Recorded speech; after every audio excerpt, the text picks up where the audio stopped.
김어준입니다. 어제 우병우 전 민정수석의 공판에 출석한 장시호 씨는 최순실 지시로 김종 전 차관으로부터 서류를 받아 윤전추 전 행정관에게 전달한 직후 문체부 1차관이 교체됐다고 증언했습니다. 문서 전달 직후 문체부 차관이 교체되자 김종 전 차관은 최순실에게 대단하시네요 라는 말을 했다고 합니다. 1급 이상 공무원의 인사권은 대통령에게 있습니다. 이 권한을 최순실 씨가 원격 행사했다는 뜻이죠. 그 외에도 최순실의 독일 금고지기로 알려진 이상화 전 하나은행 본부장, 유재경 미얀마 대사, 서울대병원 서창원 원장, 관세청 관련 인사들, KT 광고 담당자들 등등 지금까지 정황이 드러난 인사들만 해도 분야를 가리지 않습니다. 법이나 윤리, 상식이나 불문율 그 어떤 브레이크도 없었습니다. 그런데 이게 전부일까? 연장되지 못한 채 특검이 멈춘 지점에서 과연 얼마나 더 진도가 나갔는가? 우리 사회 최순실의 흔적은 다 밝혀진 것인가? 뉴스공장은 이 질문을 멈추지 않겠습니다. 김어준의 다짐이었습니다. 이 공판 관련 뉴스들이 사실은 공판장에서 이제 검찰이 자신들이 받아낸 진술들이 등장하기 때문에 굉장히 자세한 내용이 나오기 시작하는데 요즘 뉴스들이 너무 많다 보니까 자꾸 묻히고 있어요. 예. 그래서 오늘은 최순실 씨 관련 뉴스를 첫 뉴스로 좀 전하겠습니다. 자, 공판장에서는 어떤 이야기가 오갔습니까? 네, 어제 우병우 전 민정수석의 두 번째 재판이 있었습니다. 여기에 장시호 씨가 증인으로 나왔는데 다양한 발언들을 쏟아냈습니다. 지난 2014년 정윤회 문건 사건이 불거졌을 당시에 자신이 최순실 씨와 함께 있었다라는 겁니다. 최순실 씨가 밥 먹는 자리에서 전화를 하나 하고 왔는데 민정수석실에 도움을 청했다라고 이야기했다고 합니다. 그러면서 장시호 씨가 말하기를 최순실 씨가 통화를 하고 온 뒤 VIP에게 말씀드려야 하지 않겠냐. 그래도 유연이 아빠인데 이것을 덮어줘야지. 이렇게 죽일 수는 없지 않느냐라고 말했다고 합니다. 그래서 민정에서 해결해줬으면 좋겠다라는 말도 했다고 합니다.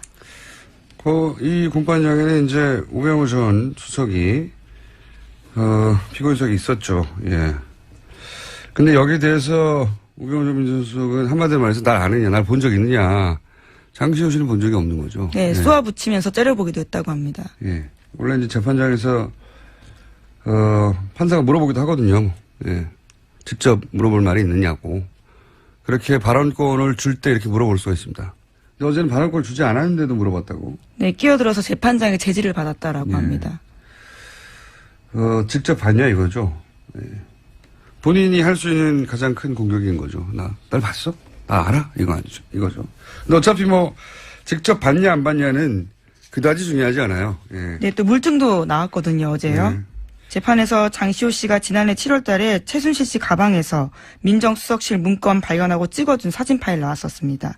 여기에는 이철성 경찰청장, 우리은행장, KTNG 사장 등의 평가가 담겨있는 자료가 있었고요. 여기에는 민정수석실 검증 완료라는 메모지도 붙어 있다고 합니다. 민정에서 나온 문건에는 민정이라고 써 있어요. 예. 그래서 문서가 자기 혼자 갑니까? 최순실 씨가 민정수석실에 들어가서 이거 뜯어와서 가져왔나요? 책상 뜯고. 예. 문서가 나간 거죠. 근데 이제 저는 이거 보면서 무슨 생각이냐면 어제죠. 어제 법정 구속된 이영선 전 차관의 경우간. 예, 최순실. 벌써 그제가 됐습니다. 예, 그제군요. 최순실 씨에게 휴대폰을 몸으로 닦아서 줬던 하도 오래돼가지고 이제요. 예, 그 경호관요. 근데 이 경호관은 특검이 마지막으로 영장을 청구했던 사람입니다. 특검 종료되면서 마지막으로 영장을 청구했는데 기각됐죠. 구속 사유가 안 된다고 이제 영장 판사가 판단한 건데, 근데 네, 1심 상당성이 법정은 부족하다 그랬습니다. 그렇죠. 구속과 절필은 뭐 했냐 이거죠. 한마디로 말해서.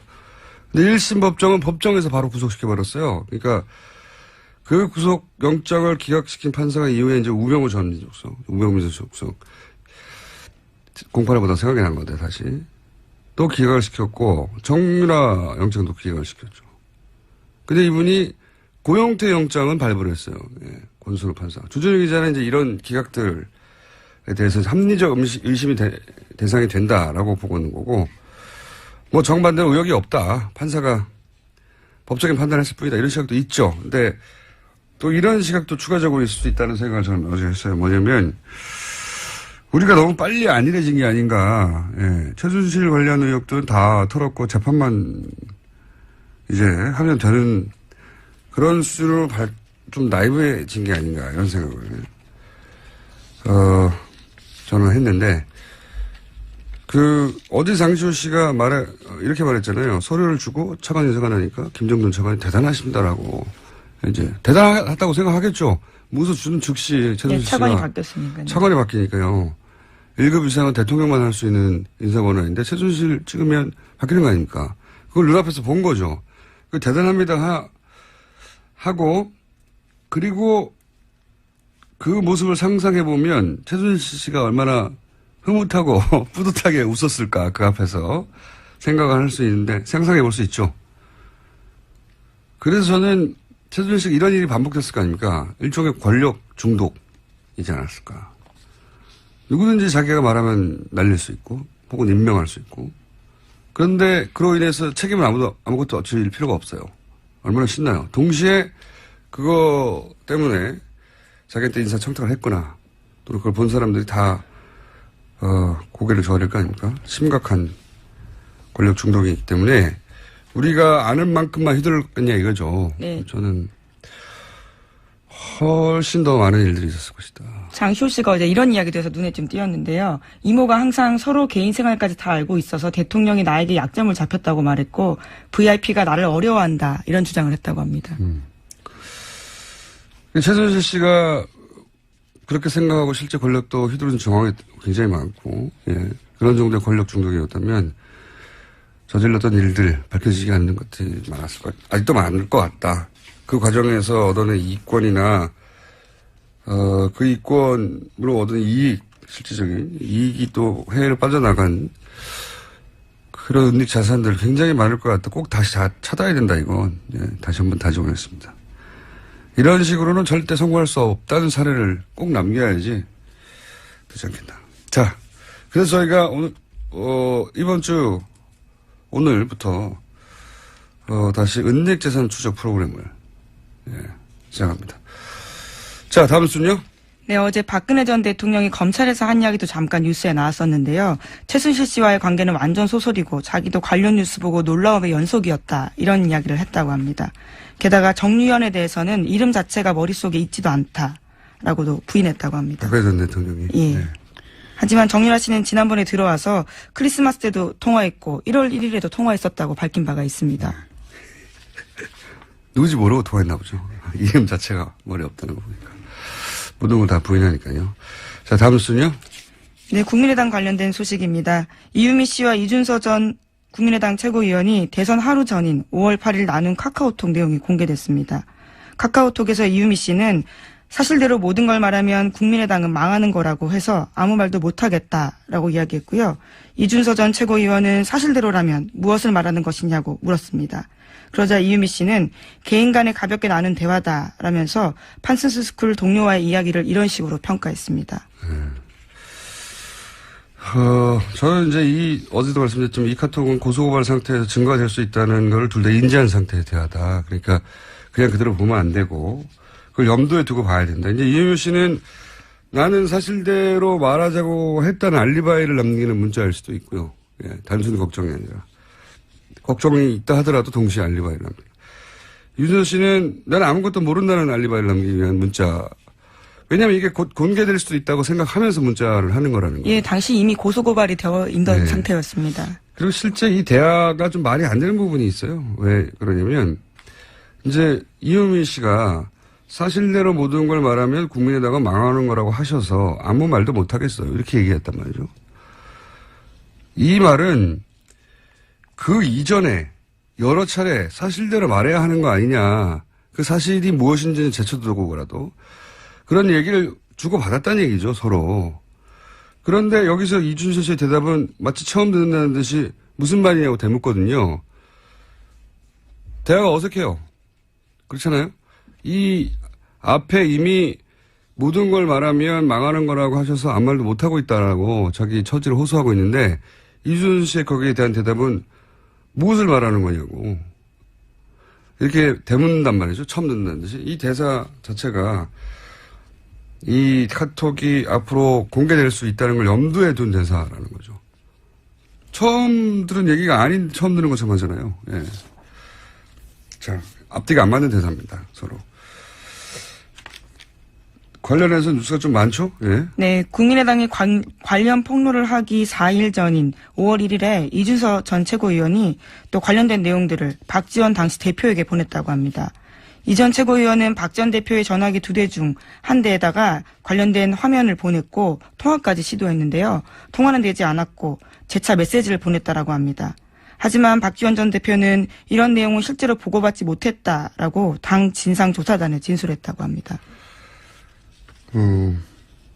그러니까 이제 당과 연결된 고리들은 없다. 예, 직접 당 최고 지도부하고 연결된 고리는 없다는 얘기인 거죠. 예. 본인 휴대폰이 하도 폭탄 문자가 많이 와서 놓고 다녔다는 거잖아요. 2개가 다른 있었는데. 폰을 썼다라는 다른 폰을 취지 썼다. 이야기인데요. 어쨌거나 한 핸드폰에 메시지가 들어갔다라는 건 사실이라는 거죠. 예, 비서관이 확인을 했지만 예. 뭐 이 정도로 중요하면은 따로 전달하겠지 하고 전달 안 했다는 거고요. 예. 이럴 수도 있습니다. 뭐 실제 이런 일이 있을 수도 있죠. 또는 유선으로 전달했을 수도 있고요. 네. 근데 여기서 중요한 건 어쨌든 당과 연결된 고리는 없다. 이것이 이제 당의 입장인 거죠. 현재까지. 예. 예, 하지만 당 진상조사단에서는 관련된 내용이 삭제됐는지 여부는 분석하지 않았다라고 밝히고 있습니다. 분석할 수가 없겠죠. 네. 이건 뭐 수사기관에서 해야 되지. 통신영장 받아서. 이용주 의원도 뭐 녹취를 사전에 들어보진 못했다고 하고, 당 지도부들은 이 사안이 이렇게, 기자회견 하기 전에는 허술한지도 몰랐고, 그리고 이걸 그렇게 활용할 줄도 몰랐다, 최고 지도부에서는. 그런데 이 내용은 며칠 동안 한 30번 이상, 네, 논평되고 막 하고 계속 했거든요. 공격적으로. 난리가 났었는데 당 지도부는 사전에 인지하지 못했다. 예, 하지만 당 논평으로요. 국민의당은 한 사람의 제보를 가지고 기자회견을 할 정도로 무모하지 않다. 이렇게 5월 7일 낸 적이 있거든요. 그렇죠. 예. 그러니까 앞뒤가 안 맞긴 한데 자, 현재까지는 그렇습니다. 다음 뉴스는요? 네, 어제 이유미 씨에 대한 구속영장 발부됐습니다. 법원은 이 씨의 범죄 사실이 충분히 소명됐고 사안이 중대해서 도주와 증거인멸의 우려가 있다고 밝혔습니다. 또 이준석 전 최고위원은 이미 피해자 신분으로 전환됐고 혐의도 이유미 씨와 같은 공직선거법상 허위사실 유포입니다. 그러니까요. 예. 근데 이제 이게 사전에 인지했는지 여부를 밝혀주는 내용은 현재까지는 아니에요. 예. 허위사실을 유포하는 거는 사실이기 때문에, 예. 그래서 피의자가 된 것인지 아니면은 공모의 정황이 드러났는지는 지금 알 수가 없죠. 예. 어쨌든 그 카톡이 앞뒤가 안 맞는다는 얘기를 왜 아무도 안 하는지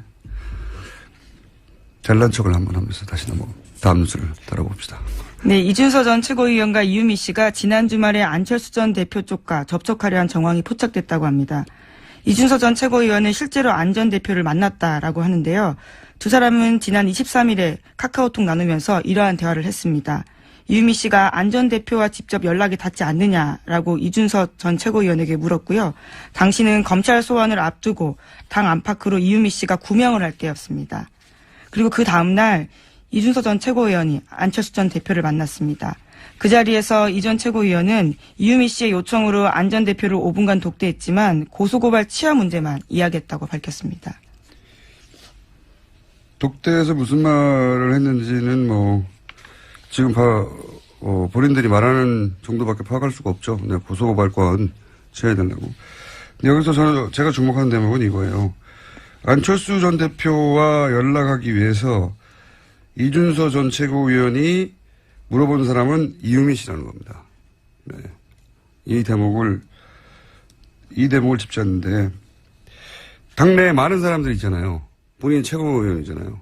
예. 다른 국회의원들이 아니라 이유미 씨한테 물었다는 거고 이유미 씨가 안철수 전 대표 측과 가깝다는 걸 아는 거죠. 충분히. 예. 직접 연락되지 않느냐고 말할 정도로.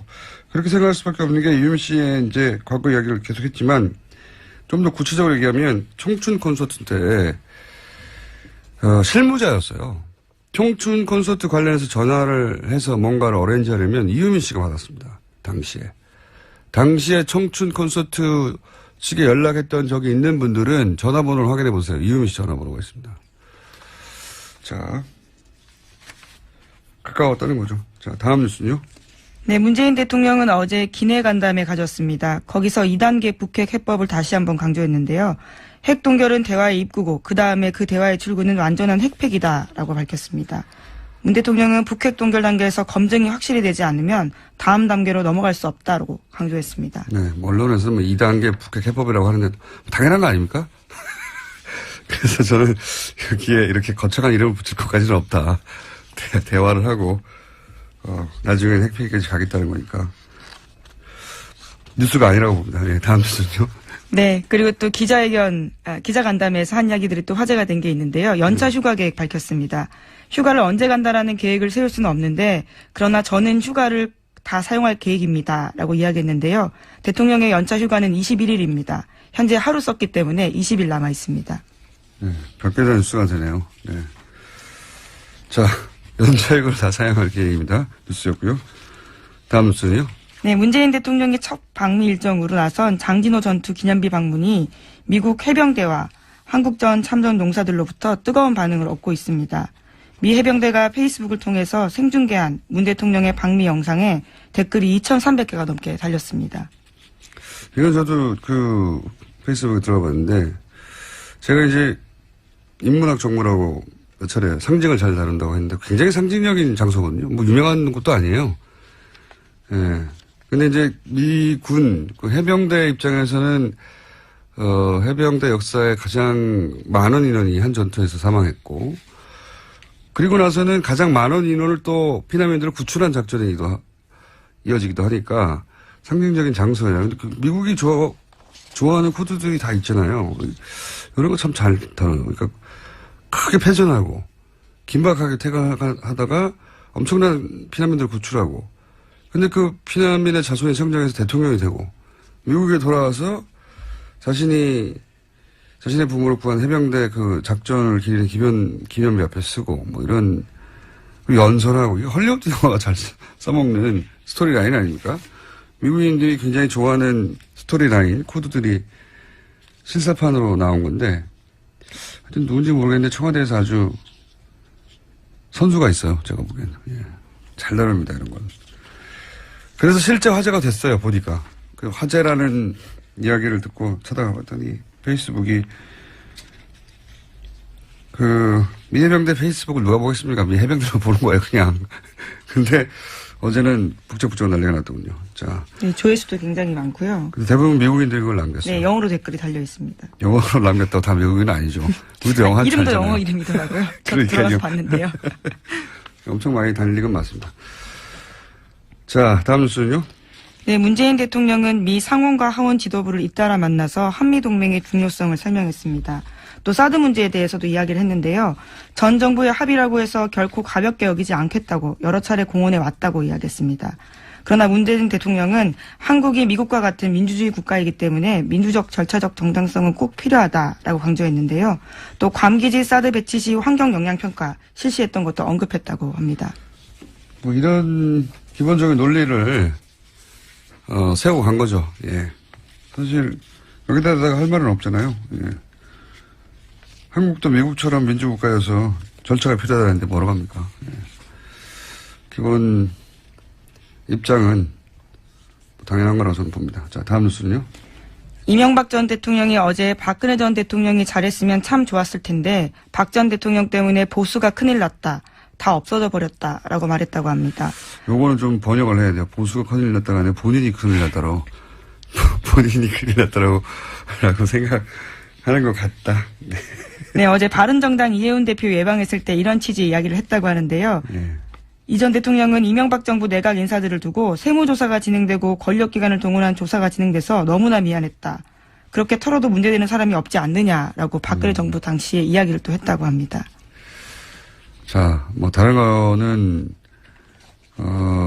본인도 고생했다 뭐 이런 얘기고, 보수가 큰일 났다, 다 없어져 버렸다가 아니라, 내가 큰일 났다, 나를 보호해줄 보수들이 무너졌다, 이런 이야기로 저는 해석이 됩니다. 저는 그렇게 해석이 됩니다.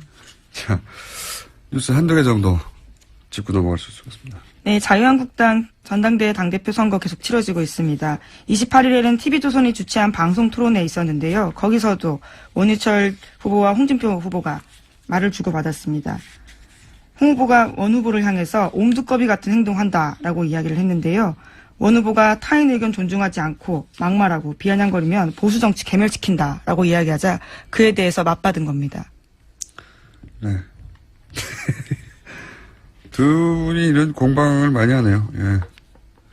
그리고 이제 사탕을 건넸더니 뭐라고 그랬다고요? 사탕 안에 뭐가 들어있을 줄 알고라고 하면서 거절했다고 합니다. 홍준표 후보가요. 원유철 후보가 전해주니까. 사탕 하나 드시죠? 라고 이제 제스처를 했더니 거기 뭐가 들은 줄 알고. 예. 네, 목에 좋다면서 건넸는데요. 의심의 눈빛을 보냈다는 거죠. 실제 의심이 했겠어요. 그냥 대받아 친 거죠, 그렇게. 예. 재밌는 설정입니다. 자, 여기까지 하겠습니다. 시사인의 김은지였습니다. 자, 현재 대통령과 함께 미국을 방문하고 있는 더불어민주당 안민석 의원 저희가 잠시 연결해 보겠습니다. 의원님? 네, 공장장님. 네, 거기서 주로 어떤 활동하셨습니까? 구체적으로 말씀드린 거는 좀 곤란하지만요. 저는 지금 이제 공식적으로는 특별 수행원 자격으로 대통령을 지금 함께 하고 있고요. 네. 구체적으로 밝힐 수 있는 부분만 밝혀주십시오. 네, 그렇죠. 어보를 대통령 2일날 귀국하실 때 전용 비행기에 예. 문정왕후 어보와 편정 어보 두 가지 어보가 있어요. 네. 이 두 과 어보를 전용 비행기에 귀국할 때 함께 태우기 위해서 지금 마지막 절차를 진행 중에 있습니다. 그러니까 돌아오실 때는 어버와 함께 돌아오시는 거죠? 네, 그렇게 해야죠. 예. 그것 때문에 가셨는데 그걸 못 하시면은 혼나십니다. 돌아오시면 그거 없이. 자, 어제 국내에서 좀 화제가 됐는데 이 장진호 전투 네. 기념비 참배 그 현지에서는 어땠습니까? 직접 같이 동행하셨습니까? 네네네. 바로 그 대통령 바로 그 뒷자리에 있었고요. 네. 우리 공장장께서도 장진호 전투가 좀 생소하죠. 그렇죠. 예. 국내는 네, 이게 잘 알려지지 않은 전투인데 이게 어마어마했더라고요. 그러니까 함흥철수를 통해서 우리 피난민들 10만 명을 이제 그제도로 날랐지 않습니까? 네. 근데 함흥철수가 가능하게 했던 전투가 바로 장진호 전투를 통해서 네네. 함흥철수할 수 있는 그 환경을 조성을 했으니까 굉장히 중요한 전투죠. 그리고 이제 대통령의 첫 외교 순방의 첫 공식 행사였으니까 의미가. 근데 제가 궁금한 것은 의미가 깊었을 텐데 현지에서는 직접 우리가 못 봤으니까요. 반응이 어땠냐는 우리가 거죠. 이제 대통령께서 대한민국을 지켜준 미국에 대한 감사의 의미로 거기를 들렀던 것이고 특히 함흥철수 피난민의 아들로 태어난 대통령에게는 이제 남다른 의미가 있지 않겠습니까? 네, 그거는 다 보도됐는데 제가 궁금한 네. 거는 현지의 반응은요. 근데 이게 현지에서 굉장히 고마워하고 특히 이제 장진호 이 추모공원이 지난달에 완공이 되었어요. 예. 그래서 이 대통령 방미와 함께 이런 행사를 하고 첫 번째 방문 코스로 갔다는 것이 여러 가지로 이제 의미가 있고 그리고 자신들의 그런 희생과 헌신을 감사를 표시해준 대통령에게 현지의 그 참전 용사들 그 가족들이 굉장히 감격해하고 이제 고마워했습니다. 알겠습니다. 네. 자, 간담회 미 의회 지도부 간담회에도 참석하셨습니까? 그럼 제가 여기까지 와서 거기 뭐 딴짓 하겠습니까? 간담회에서는 어떤 이야기가 오갔습니까? 그 공장장이 그 말씀에 좀 묘한 뉘앙스가 느껴져요. 아니, 어보만 전 신경 쓰신 줄 제가요. 알았더니, 예. 간담회에서 참석하셨어요. 제가 이 간담회에서 두 가지 제가 아주 놀라웠는데요. 첫째는 이제 2시간을 걸쳐서 이 상원 의원, 하원 의원 20명을 만나서 이게 거의 토론회 형식으로 그냥 질의응답, 토론 시간 형식으로 진행됐는데요. 그 하원 의원 9명 1시간 했고요. 상원 의원 11명 1시간 했는데 총 2시간 동안에 상하원 모두 20명이 질문을 거의 다 했어요. 네. 우리 그 문재인 대통령께. 네네. 그래서 이 20명의 상하원 의원이 2시간 동안 질문을 했다는 게 제가 굉장히 놀라웠고요. 두 번째로는 20명이 2시간 질문하는 게 왜 놀랍죠? 20명이나 되니까 한 사람씩 질문하려면 2시간 걸리겠죠. 근데 각각 그렇게 한 분도 빠짐없이 그 질문했다는 게 우리 대통령의 어떤 그 사드라든지 관심 문제에 대한 높았다. 인식과 입장 그런 것들에 대한 관심도를 반영하는 거고요. 제가 두 번째 놀란 것은 대통령께서 적극 그런 그 질문에 그 대답을 너무나 아주 그 훌륭하게 잘 그 대응을 하셨어요. 예를 들면 사드 같은 경우에는 형식적 절차에 대한 중요성을 말씀하시면서 의원들을 우리 입장에서 설득을 했고요. 또 의원들이 상당히 수긍하는 고개도 끄덕끄덕하고 그리고 북핵 문제 같은 경우에는 미국이 지금 그동안 일관되게 주장하는 선폐기 주장하고는 또 우리의 입장이 조금 다른 게 있거든요. 또 이제 우리의 입장을 이야기를 또 충분히 했고 전체적으로 한미 동맹을 존중하고 중시하면서도 또 우리 대한민국의 입장을 또 당당하게 할 말을 다하는 그런 질의응답을 2시간 동안 대통령이 잘 대처하시는 거 보고서 저는 굉장히 놀랐어요. 그 어떤 대통령의 순발력과 답변 내용과 수준에 정말 저는 굉장히 놀랐어요. 알겠습니다. 지금 김현정 뉴스쇼 CBS 뉴스쇼에도 안민석 의원 인터뷰가 나오고 있다는 제보가 계속 들어오고 있기 때문에 분신술을 사용하시는 겁니까? 아니면 그거는 제가 녹음을 했어요. 3원 중계를 하시는 겁니까? 녹음을 하셨군요. 자,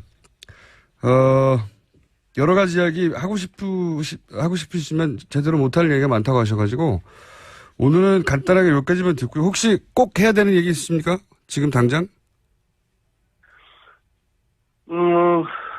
제가 여기 이제 수행원 자격으로 왔기 때문에 이제 내일 정상회담을 앞두고 제가 지금 말을 극도로 아껴야 되는 그런 처지라서 하고 싶은 말을 제대로 못하는 것 그리고 제가 말을 이렇게 하게 되면은 내일 회담 앞두고 혹시라도 이제 우리의 또 어떤 전략이나 카드가 노출될 수도 있기 때문에 그것은 우리 그 뉴스공장 청취자들께서 그렇게 이해를 좀 해주시기 바라겠습니다. 알겠습니다. 돌아오시면 자세한 이야기 듣도록 하겠습니다. 감사합니다.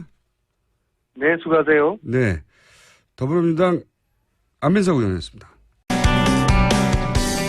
자, 한미 정상회담이 곧 있습니다 해서 지난 대선 기간 문재인 대통령의 외교 안보 자문 그러면서 활동했던 분 저희가 직접 스튜디오에 모셨습니다. 연세대학교 최종권 정치외교학과 교수님 나오셨습니다. 안녕하십니까? 예, 안녕하십니까. 최종권입니다. 예. 네, 저희는 이제 프로필만 보고 나이가 굉장히 많으신 분일 줄로 생각했으나 굉장히 젊으시군요. 40은 넘었어요. 김 원장님 어떻게 이렇게 교수 자리에 올라가셨어요? 예, 훌륭하신 분입니다. 아닙니다. 고맙습니다. 근데 이제 한미동맹에서 어떤 이야기가 오갈지는 사실, 우린 모르죠. 우린 모르고, 저는 외교안보 자문그룹에서 활동하셨다고 하셔서, 그리고 최근에 한미동맹이 큰일 났다 하는 네. 문특보 미국 발언들 가지고 우리 언론이 크게 예, 보도를 예. 했고 거기에 인용된 사람들 뭐 CSIS의 마이클 그린이라든가 네, 네. 이런 분들이 미국에서 그런 말을 했다. 우리 큰일 난 거 아니냐. 한미동맹 끝장났다. 예, 예. 이런 보도가 엄청나게 쏟아졌잖아요. 그래서 제가 네.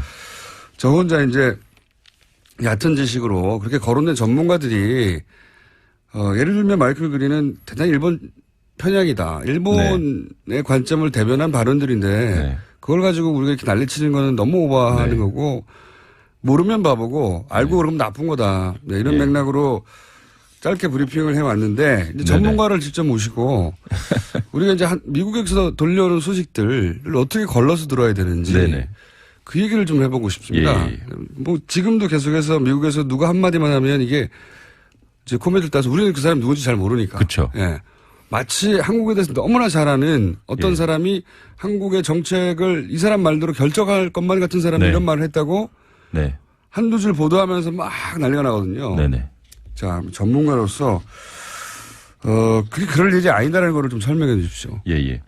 일단은 미국이 상당히 큰 나라잖아요. 50개 주인데. 주도 50개나 네. 있습니다. 예. 로스앤젤레스에서 있는 미국 사람하고요. 워싱턴 DC 수도에 있는 미국 사람하고 다른데 통상 우리가 언론에서 보는 한국 전문가들은 워싱턴 DC에 그렇죠. 직장을 가지고 있고 거기서 무슨 연구소 같은데. 연구소 같은데 네. 혹은 그 근처에 대학교에 있는 네. 교수이시들이죠. 주로. 예. 주로 정치 외교학을 전공한 사람이고 세부적으로는 국제학, 국제관계학, 국제정책을 공부했는데 주로 이 아시아, 예. 이 동아시아 우리 동네를 공부한 사람들이죠. 예. 근데 전체적으로 보면 미국 전체적으로 보면 이 사람들이 첫 번째 우리가 가져야 될 의문이 미국의 전체 의견을 반영하느냐. 예. 그리고 두 번째 미국이 한국에 대해서 어떤 통합된 의견을 가지고 있겠는가. 예. 그리고 세 번째는 정말 이 사람들이 아침에 눈 뜨고 나서 잘 때까지 매일 한국만 바라보는가. 예. 사실 이 한국 전문가들, 미국에 있는 한국 전문가들이 가장 큰 문제점이 뭐냐면요. 한국만 전공하면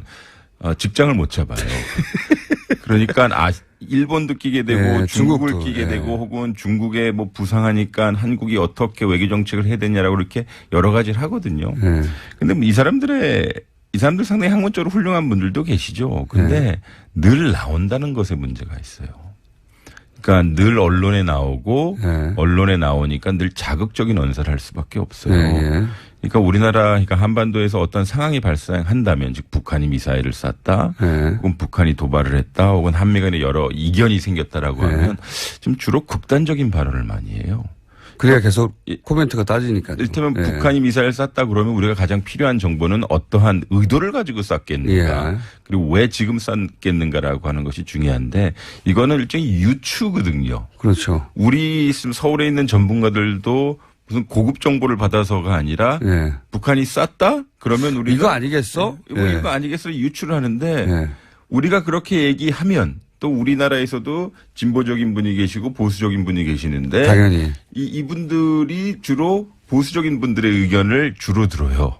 왜냐하면 한국의 주요 언론들이 이분들의 내용을 많이 픽업하거든요. 예. 그러니까 뭐 국가기관 통신사라고 하는 연합뉴스에서 나오거나 아니면 우리 주요 언론사에 나왔던 이야기가 영어로 번역이 되면서 이 사람들이 그걸 읽어요. 예. 아, 그럼 이게 마치 한국의 전체 전체적인 의견이냐. 의견이건처럼 혹은 그것이 팩트인 것처럼 얘기하고 그것을 미국의 주요 언론에 이야기하면 또 우리 한국 언론이 또 그걸 또 받아요.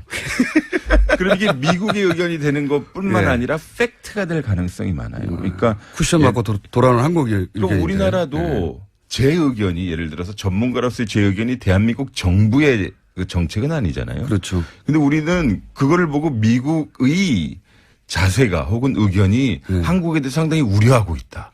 혹은 한미동맹에서 무슨 문제가 있으면 미국이 상당히 불만을 가지고 있다라고 매우 과도한 일반화를 하죠. 근데 주요 등장하는 분들이 매우 한정적이고 두 번째는 그분들이 한 번도 자기는 모른다. I don't know라고 얘기한 적이 없어요. 그러면 전화가 안 오잖아요. 그리고 그 전화번호를 결국 언론에 나오니까 기자들이 돌리게 되고요. 그쵸. 서로. 제가 이제 뭐 통일부의 고위 관계자 혹은 뭐 외교부 네.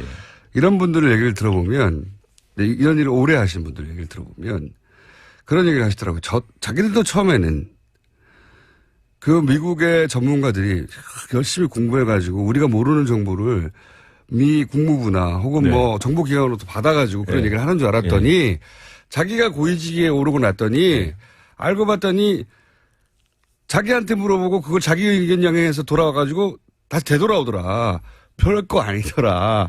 이런 얘기를 뿐만 하시더라고요. 아니라 이분들이 한국에 오셔요. 네.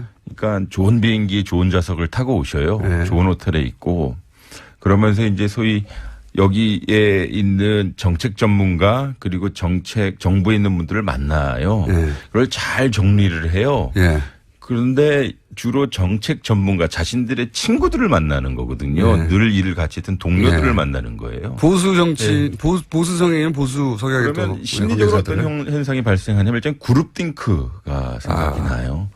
아, 나는 원래 이렇게 생각했는데 내 친구가 서울에 있는 내 친구가 나랑 비슷하게 생각하면 이것이 일종의 팩트처럼 느껴지고 워싱턴에 돌아가서 야, 이게 서울의 기류야. 그러면 우리는 이렇게 해야 돼 저렇게 해야 돼. 근데 그걸 또 외신 우리가 받아요. 우리 특파원이 받아. 그러니까 사실은 네. 우리나라에서 출발한 예를 들어서 뭐 극우적인 어떤 발언이 있다면 그게 돌아가서 미국의 의견이 된다면 한국에 다시 보도됐다. 사실 한국의 의견이었어요. 그게 애초. 근데 여기 이를테면 지난 9년 동안 보수정부 기간이었기 때문에 네. 보수 성향의 연구소, 보수 성향의 학자들이 메인스트림 줄이었거든요. 네. 그러니까 이분들은 어쨌든 한미동맹 상당히 강조하셔요. 저는 뭐 그것에 대해서 동의 많이 하지만 이게 한미동맹이 어떤 내용을 강조하느냐가 상당히 중요해요. 네. 그러니까 동맹 차원의 결정, 한미동맹 국권이 가야 된다라고 하는 이야기는 하지만 선언적으로 거기 디테일을 말씀 많이 안 하시거든요. 네. 그러니까 한미동맹 강조, 우리 한미동맹 좋습니다라고 그렇게 인식이 돼요. 미국 사람들한테. 네. 근데 그 이면에는 여러 계산서가 딸려 나오는 걸 잘 모르는 거죠. 그렇죠. 그렇게 좋아? 그러면 이것도 사. 그렇죠. 근데 야, 이거 딴 거 사면 안 돼? 그러면 한미동맹 안 좋아. 이렇게 되는 거죠. 더 비싼 거 못 사? 네? 한미동맹 그렇죠. 좋다며. 예. 그렇죠. 그러니까 북한의 위협은 이렇게 안 좋아지는데 뭐 이러면서 계속 사야죠. 뭐 그렇게 되는 것 같아요. 또 한 가지가 그게 이제 쿠션 맞고 오는 한국 의견이다. 네. 그러면 그런 얘기를 하더라고요. 직접 가서 그 사람들을 만나면 한국에 대해서 모른다고. 우리가 했던 얘기를 그 중에서도 자기들 입맛에 맞는 얘기를 반복할 뿐이지 실제 한국에서 어떻게 알겠냐고 그 사람들이. 그러니까 그런 얘기를 제가 예. 들었고요. 그게 상당히 큰 문제인 게요. 예를 들어서 이 사람들이 어떤 사안에 대해서 A라고 주장을 해요. 네. 왜냐하면 A라고 주장하는 자기 친구들의 의견을 들었기 때문이죠. 그렇죠. 근데 실질적으로 사실은 B였어요. 네. 근데 그러면 미국에서도 이걸 B라고 정정을 해야 되거든요. 네. 근데 이 전문가들의 이야기를 듣는 사람들, 미국 시민들은 A라고 맨날 느끼는 거예요. 네. 그러니까 예를 들어서 진보 정부 시기라고 했던 노무현 정부 시기에는 한미동맹 안 좋았어라는 얘기를 했는데 사실상 동맹이라고 하는 것은 과정도 중요하지만 결과, 성적표가 중요하거든요. 예. 그러니까 이론적인 측면에서 동맹이 가장 완벽하고 가장 강하다라고 얘기했을 때 내 동맹이 다른 나라에서 전쟁이 있었을 때 내가 도와주는 거예요. 그렇죠. 그럼 우리는 이라크에 파병을 했거든요. 예, 예. 근데 이라크에 우리가 미국, 영국 다음으로 가장 큰 숫자의 지상군을 파병했습니다. 예, 예. 그리고 경제적으로 한미 FTA 했거든요. 예. 그리고 우리 당시에 외교부 장관이라고 하는 반기문 장관을 미국의 지원하에 유엔 사무총장에 당선시켰어요. 예. 그러니까 정치적인 것이나 군사적인 것이나 경제적으로 경제적인 것이나. 한미가 잘 됐거든요. 예. 물론 그때 우리가 고분고분하진 않았죠. 예, 예. 우리가 원하는 것에 대해서 의견을 피력했고 거기에 대해서 한미가 협상을 해서 이 중간 지점에 다다른 것이거든요. 예. 즉 동맹끼리는 친구라고 한다면 싫은 얘기도 하고 삐지기도 하고 다른 그렇죠. 의견을 얘기를 하는 건데 아니 어떻게 한국이 갑자기 말대꾸를 하지? 자기가 원하는 걸 얘기하지? 그러면 어색하기도 하지만 예. 그러면서 한미동맹 흔들린다라고 이야기할 수도 있는 거예요. 그것이 어색한 사람이거나 네. 혹은 그걸 바라보다 야, 한국이 말대꾸를 하네? 라는 걸 처음 본 사람들은 그리고 한국 내에 미국 내에 그런 걸 느끼는 사람들보다 더 문제는 한국 내에 그런 걸 느끼는 사람들이 있단 말이죠. 예, 극히 있죠, 일부가. 예. 그 사람들이 야, 한국이 미국말 안 들으면 어떻게 한민동맹이 큰일 났어. 라는 멘트를 하면 그게 미국에 가가지고 다시 네. 큰일 났다고 말하는 사람들에 의해서 되새겨지고. 그러니까 한국의 주류는 한미동맹 어떤 특정 정부가 예를 들어서 노무현 정부, 김대중 정부, 지금 문재인 정부가 미국이 취하는 정책보다 약간 결이 다를 때, 야, 한미동맹의 근간이 흔들리고 있어라고 얘기해요. 근데 이분들이 문제는 뭐냐면 한미동맹이 강해야 된다고 주장했고, 지난 9년 동안 한미동맹이 더 이상 강할 수 없을 정도로 강하다고 얘기했거든요. 근데 조금의 정책의 차이가 혹은 조정기가 있다면 한미동맹 근간이 흔들린다라고 얘기해요. 미국이 말한 대로 하지 않고 다른 생각을 하는 것은 한미동맹이 깨진다고 생각해요. 한미동맹을 미국 말대로 하는 걸로 이해하고 있는 겁니다. 그분들은. 미국도 지금 상원 하원 있고요. 예를 들어서 텍사스나 시카고나 일리노이나 아니면은 몬타나 이런 데가 다 다른 각기 미국의 이익을 대변하거든요. 그러니까 농수산물 혹은 축산물이 대부분인 몬타나 이런 데서는 한국이 무역 시장을 더 적극적으로 개방하라고 그래요. 근데 이제 캘리포니아 이런 쪽에서는 이민 정책을 더 완화하라고 그래요. 왜냐면 한국에 좋은 인텔리들을 좀 데려오고 싶어 하거든요. 근데 워싱턴에 있는 소위 안보 전문가들은 한미 관계 디테일을 잘 얘기 안 하고 그냥 북한만 이야기하는 것이어서. 그분들은 그리고 몇십 년째 북한 망한다고 그러고. 예. 그래서 늘 얘기하고 지금까지 왜 안 망했는지를 설명해야 되거든요. 근데 똑같은 말을 몇십 년째 하는 분들 기다리라고 하시죠. 또 한 가지 제가 몇 번 얘기했지만 그렇거나 한국의 의견이 글로 쿠션 맞고 와서 마치 미국의 의견 전체를 대변하는 것처럼 돌아오는 경우도 많고 특히 극우적인 우파적인 견해들이 또 하나는 그 소위 그런 그 논평가들이라고 하는 사람들이 대부분 전략연구소나 교수라고 했는데 전략연구소 혹은 뭐 그런 곳들의 교수들이 왔다 갔다 하죠. 연구소와. 근데 그 연구소들이 얼마나 일본의 재단, 일본의 용역, 연구 용역, 일본의 관리에 노출되어 있고 우리보다 훨씬 더 많이. 그래서 일본적 시각을 얼마나 많이 반영하는가도 그런 외신을 전할 때 없어요. 그러니까 은연중에 그들이 예를 들어서 한일 위안부를 파기하면 혹은 거기에 대해서 우리가 재협상을 하고자 한다면 한일 관계뿐만 아니라 한미일 관계가 흔들리고 더군다나 한국의 국제적인 신용이 떨어진다라고 얘기해요. 그게 일본의 전략이다. 그렇죠. 근데 미국 사람을 통해서 이야기해 일리가 있긴 해요. 다만 그것이 다 사실이 아니라는 거죠. 그리고 그게 일본이나 미국의 이익이죠. 그렇죠. 위안부 문제 같은 경우는 유엔에서 재협상을 해야 된다고 늘 주장하고요. 유엔에서. 그리고 유럽 같은 경우는 이게 말이 안 된다라고 하는 상당히 피해자를 생각하지 않은 그렇죠. 일방적인 합의인데 우리는 상당히 그런 식으로 이야기할 수 있는데 당연히 늘 미국 쪽에 특정 인물의 의견만 받아들여서 예를 들면 마이클 그린. 뭐 제가 말씀드리지 않았습니다만 그래서 그러니까 일본이 미국의 입을 통해서 하는 이야기를 우리가 미국의 이야기라고 굳이곧대로만 해석해버리는. 그러니까 중요한 거죠. 우리도 이제 주눅 들지 말고요. 민주주의 대 민주주의가 맺은 동맹이거든요. 근데 동맹의 영역으로만 들어가면 우리가 가지고 있는 민주주의를 포기해야 된다는 느낌이 들어요. 예를 들어서 우리 국민의 권익, 우리의 이익, 그리고 민주주의의 적법성과 절차성이 동맹만 안에 들어가면 동맹 차원의 결정이라는 이름으로 많이 우리가 포기해야 한미동맹이 유지되고 그래야 잘하는 것처럼. 근데 미국 사람들도 민주주의 상당히 중요하게 생각하고 특히 요새 민주주의를 많이 갈망하거든요. 그래서 우리가 민주주의를 이야기하면 상당히 좋게 받아들일 수 있어요. 그러니까 우리 어떻게 헌법을 어기고 동맹을 지지할 수 있겠느냐. 그러면 한미동맹 근간이 흔들린다라고 사실 맺혀야 되거든요. 그렇죠. 그러니까 대한민국 민주주의가 강해져야만 동맹이 강해진다라고 이야기하는 것이지 특정 이익이나 특정 그룹의 이 발언으로 동맹이 강해지는 건 아니거든요. 교수님 말씀도 잘하시고 목소리도 좋고. 근데 오디오형입니다. 비디오형.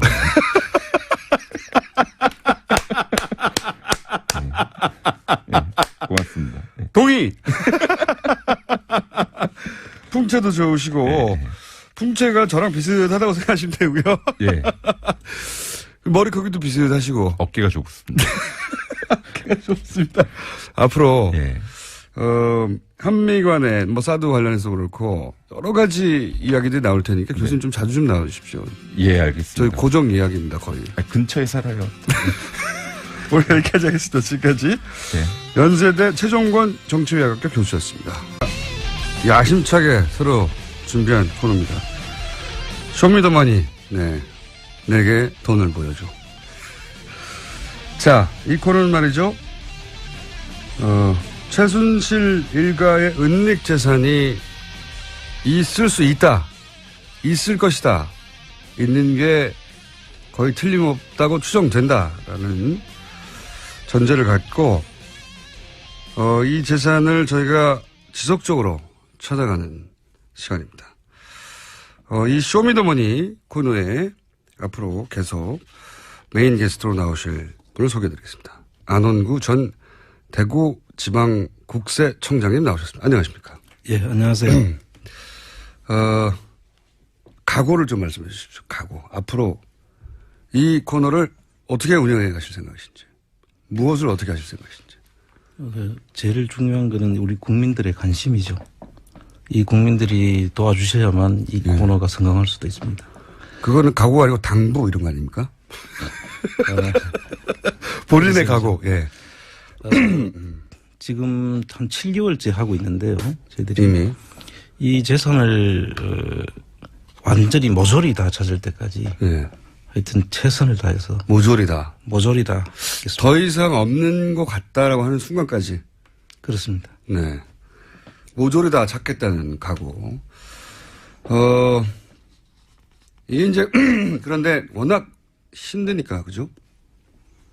물론 큰 줄거리는 계속 직접 찾아가시겠지만은 제보도 필요하고 그죠? 네. 검찰만으로 이게 될까요? 검찰만으로는 절대 어렵다고 봅니다. 그리고 왜 어렵다고 생각하시는지 그리고 그렇기 때문에 이제 저희가 이 코너를 마련했거든요. 검찰만으로는 어려울 것이다. 왜 어렵다고 생각하십니까? 검찰은 이제 수사권을 행사하는 과정에서 보통 그 비사실이 있는 사람들한테 조사를 통해서 그렇죠. 조사를 하죠. 근데 이 부분들은 대부분 금융과 그 기업들이 연결되어 있고요. 그렇죠. 또 금융을 또 은닉하는 게 해외에 또 은닉되어 있기도 하고 해서 검찰은 사실 이런 일을 주로 하는 데가 아니죠. 전문기관이 아니다. 예, 먼저 국세청이라든지 금융감독원이라든지 이런 곳에서 먼저 이거를 찾고 마무리를 하는 것이 검찰이라고 보면 되는 겁니다. 그러니까 검찰이 이 돈을 다 찾을 것이다라고 생각하고 신경 끄면 안 된다는 거죠. 그렇습니다. 네. 그러니까 이건 사실은 돈을 추적하는 전문가는 따로 있고 그분들도 실제로 공익제보, 현재 교민들 또는 이야기를 들었던 사람들 혹은 뭐 그런 걸 본 적이 있는 사람들의 도움도 절실히 필요하신 거죠. 그렇습니다. 예. 자, 그러면 오늘은 이 시간은 앞으로 어떤 일을, 어떤 부분을, 어떤 재산을 추적하게 될지, 큰 틀에서 한번 요약을 해 볼 생각입니다. 이런 얘기를 들어보시고, 저 분야라면 혹은 저 지역이라면 나도 듣거나 보거나 한 게 있다 하시는 분들은 저희 방송이 또 국제적으로 많은 분들이 듣고 계시기 때문에 방송을 들으신 분들 도움을 절실히 저희가 요청하는 바이고, 자, 최순실 재산은 얼마나 될까요? 이런 얘기를 많이 들어보셨겠지만. 사실 이 최순실 재산이 얼마가 될지에 대한 질문을 많이 받습니다. 그런데 이 질문은 저는 상당히 우문이라고 생각을 합니다. 지금 현재는 이 찾고 있는 단계고요.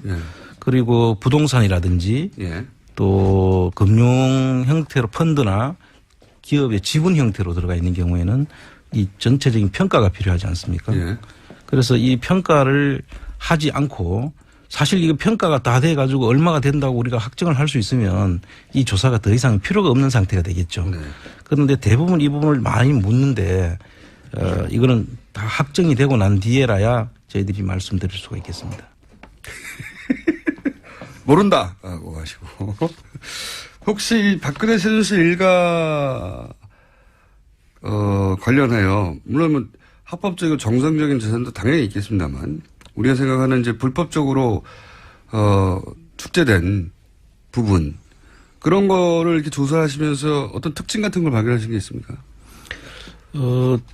공통된 특징은 보면 이분들이 그동안의 재산 형성 과정에서 어떤 특별한 그 직업이라든지 사업이라든지 이런 것을 통해서 재산을 형성한 흔적이 없는데 지금 보니까 흔적이 없다. 지금 나타난 것은 여러 군데서 지금 엄청난 재산들이 형성되어 있다는 것을 저희들이 확인할 수 있었습니다. 그 재산을 도대체 어떻게 만들었냐 이거죠. 그렇죠. 예. 뭐 예를 들어서 그 재벌들 물론 그 과정이 투명하지 않거나 혹은 불법적이거나 권력하고 결탁한 부분이 있지만 아, 저런 사업에서 돈을 벌었구나. 알 수는 있는데, 이 일가의 공통된 특징은 직업이 없다는 거죠. 그렇습니다. 딱히. 예. 돈은 많은 것 같다는 거죠. 그러니까 의심을 살 수밖에 없는 거죠. 그렇습니다. 예. 자, 그러면 모든 게 그렇듯이 종잣돈이라는 게 있지 않습니까? 그렇죠. 예. 출발이라는 게 있지 않습니까? 이 종잣돈은 어디서부터 시작됐다 이렇게 보십니까? 지금 그 당시에 여러 정황을 가지고 판단해보고 또 주변의 이야기를 들어보면 최초에 이분들이 그 최태민 씨가 은평구에서 새빵에서 시작했다고 하지 않습니까? 지독하게 가난했다는 게 그 당시 이야기죠. 가족들의 이야기입니다. 예. 네. 그런데 어느 날 갑자기 엄청나게 좋은 대저택으로 이사를 가고 네. 또 뭐 많은 땅을 가지고 사설 금고에 엄청난 재산이 들어있고 네. 또 빌딩을 소유하게 되고 네. 그래서 이분들이 그 재산은 어딘가 하고 저희들이 계속 추적 중에 있는데요. 특정 시점에 갑자기 이렇게 된 거죠. 예, 네. 그 특정 시점이 구국봉사단을 만드는 그 시점하고 비슷한데요. 그리고 그 해외에 가보니까 해외에서는 이 박정희 정권 자금들 그 예. 프레이저 보고서에 나오는 자금들하고 연계되어 있는 정황들도 많이 드러나고 있습니다. 그렇군요. 그러니까 구국봉사단이라는 것을 최태민 씨가 그 수장으로 활동하기 시작한 시점 그리고 미국의 프레이저 보고서에 박정희 비자금의 실체가 확인된 적이 있는데 예, 저희가 아니라 미국 의회가 조사를 해서 밝힌 보고서죠. 근데 그 비자금과 연결된 흔적들을 해외 조사 과정에서 많이 발견했다. 네. 구체적으로는 앞으로 이제 저희가 여러 편으로 나눠서 할 거기 때문에 예를 들면 뭐 프레이저 보고서 편 따로 네. 다음에 그때 아주 구체적으로 말씀을 드리겠고 지금 현재 국세청이 이 관련 의혹들을 조사를 하기 시작했다고는 하죠. 예, 지금 그 하기 시작했다고는 하는데요. 지금 그 부분에 대해서는 제가 의문이 좀 드는 게 국세청이 할 수 있는 그 부가제척기관이라는 게 있어요. 조사를 할 수 있는 기관. 형사법에서는 공소시효라고 하죠. 그 국세청에서도 조사를 할 수 있는 기간이 정해져 있는데 비슷한 거. 부가제척기관입니다. 그 기간이 5년이고 조세범 처벌법에 의하더라도 10년까지 연장할 수밖에 없습니다. 예. 그래서 사실 그 저희들이 재산 근원까지 찾아가려면 네. 국세청이 할 수 있는 범위가 한계가 있죠. 종잣돈을 찾을 수가 없군요. 그렇게. 그렇습니다. 그 이후 그 존속단이 어떻게 불어났는가 하는 과정을 일부 찾을 수 있지만. 그렇습니다. 지금은 이제 이 뿌리부터 찾아가 보자는 게 저희 프로젝트니까요. 예. 자, 그러니까 국세청도 특별법이 제정되거나 따로 뭔가 특별한 규정이 마련되지 않으면 현재로서는 종잣돈을 찾기 어렵다. 예, 그렇게 말씀드리고. 그러나 저희는 한번 시도해 보겠다는 겁니다. 그리고 구국봉사단도 말씀하셨는데 구국봉사단 이후에 유경재단도 자주 등장하지 않습니까? 그렇습니다. 유경재단의 흔적들도 있습니까? 예, 유경재단 흔적은 뭐 사회 문제까지 일으켜 가면서 예. 그 가족들까지 재산 다툼을 했다는 거 아닙니까? 그러면서 5천 살인 사건이 생긴 거죠. 네. 그래서 그런 부분들을 속엔 다 돈이 들어 있습니다. 사실은 그 갈등의 핵심은 예, 그렇습니다. 그래서 지금도 뭐 재수사를 해야 된다고 하지만 그 돈을 받으러 나갔다가 뭐 그런 사고가 일어났다고 지금 짐작을 그렇죠. 하고 있지 않습니까? 예. 그 사고 뭐 이거 말씀하시니까 제가 잠깐 짧게 언급하자면 5천 살인 사건의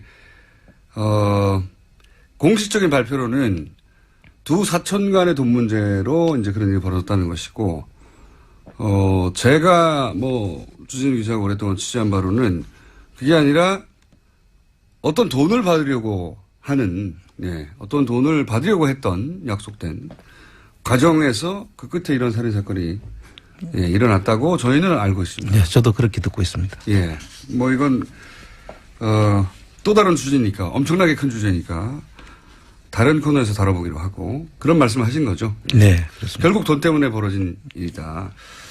자, 그렇게 종잣돈 얘기도 하겠지만 그 이후에 쭉 거의 40여 년간 그 종잣돈이 이제 불려지는 과정이 있지 않습니까? 네. 불려지는 과정.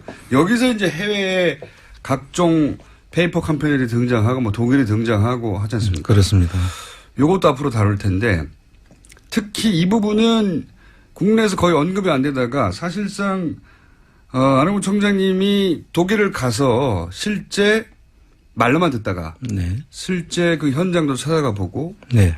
또 그런 페이퍼 컴퍼니도 찾아가 보고 하면서 점점 확신을 하시게 된 거잖아요. 그렇습니다. 이 대목도 좀 설명해 주십시오. 저희들이 이제 독일을 간 게 아마 올해 연초인데요. 네. 연초에 참고로 자비로 추적 중이십니다. 이게 무슨 기관이나 예. 또는 뭐 정부나 틀림없이 그럴 것 같다고 생각하시죠? 아닙니다. 안홍구 총장님은 지금 자비로 이 추적을 하고 있습니다. 네. 돈 좀 필요하십니까? 돈을 찾으면 일부 주는 거 아니에요? 목적이 나왔어요. 목적이. 쇼미더머니의 목적이. 예를 들어 진짜로 한 1조를 찾으면 그중에 일부를 포상금으로 줍니까? 원래 국세청에서? 그것까지는 제가 국세청에서 주는 건 아니고요. 네. 아마 잃어버린 돈을 찾아주면은 일부 보상금으로 주는 걸로 알고는 있습니다.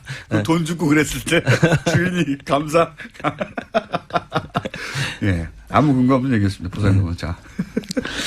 지금 저희들이 독일을 가서 보니까 페이퍼 컴퍼니를 많이 만들어 놨어요. 예. 이제 보통 페이퍼 컴퍼니는 세금을 줄이기 위해서 조세 피난처 같은데 네. 페이퍼 컴퍼니를 만드는데 이분들은 세금 목적보다는 자금을 이전해서 네. 국내에서 숨기기 위해서 간 것 같이 보입니다. 네.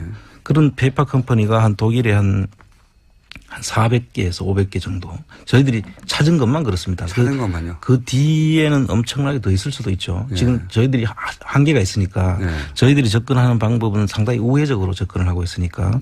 그래서 한 400~500개 정도 저희들이 지금 찾았고요.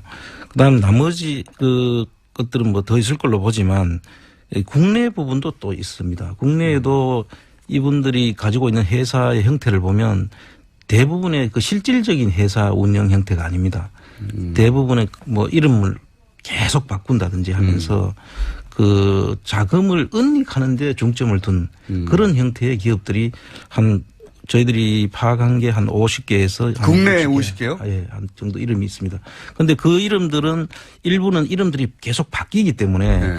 어떤 하나의 기업이 몇 번 이렇게 이름을 거쳐서 세탁되는 경우도 있을 수 있고요. 그러니까 해외에서 세탁하는 방식과 거의 똑같은 방식으로 국내에서 하는 거군요. 유사한 방식입니다. 그런데 해외는 이제 주로 페이퍼 컴퍼니 속에 부동산을 숨겨놓는 형식인데 이 국내에는 주로 금융 장난을 치는 과정에서 만들어지는 경우도 많이 있다. 장난이라고 하면 예를 들면은 뭐 저축은행에서 돈을 불법 대출을 받는데 예. 그 회사 이름들이 등장을 하거든요. 그럼 불법 대출을 받고 난 다음에 그 회사는 실패하면 저축은행에서 돈을 빌려준 것은 그냥 그 불법 대출을 해서 형사처벌을 하고 말았는데 그 돈을 빌려간 회사는 없어져 버린 거죠. 돈을 받고. 돈이 사라지는 거죠. 그렇죠. 돈이 사라지는 거죠. 그런 식으로. 예를 들면. 예. 그런데 어쨌든 국내에도 대략 50여 개 정도의 일용 회사가 설립된 거는 추적이 어느 정도 됐다. 네. 대단하네요.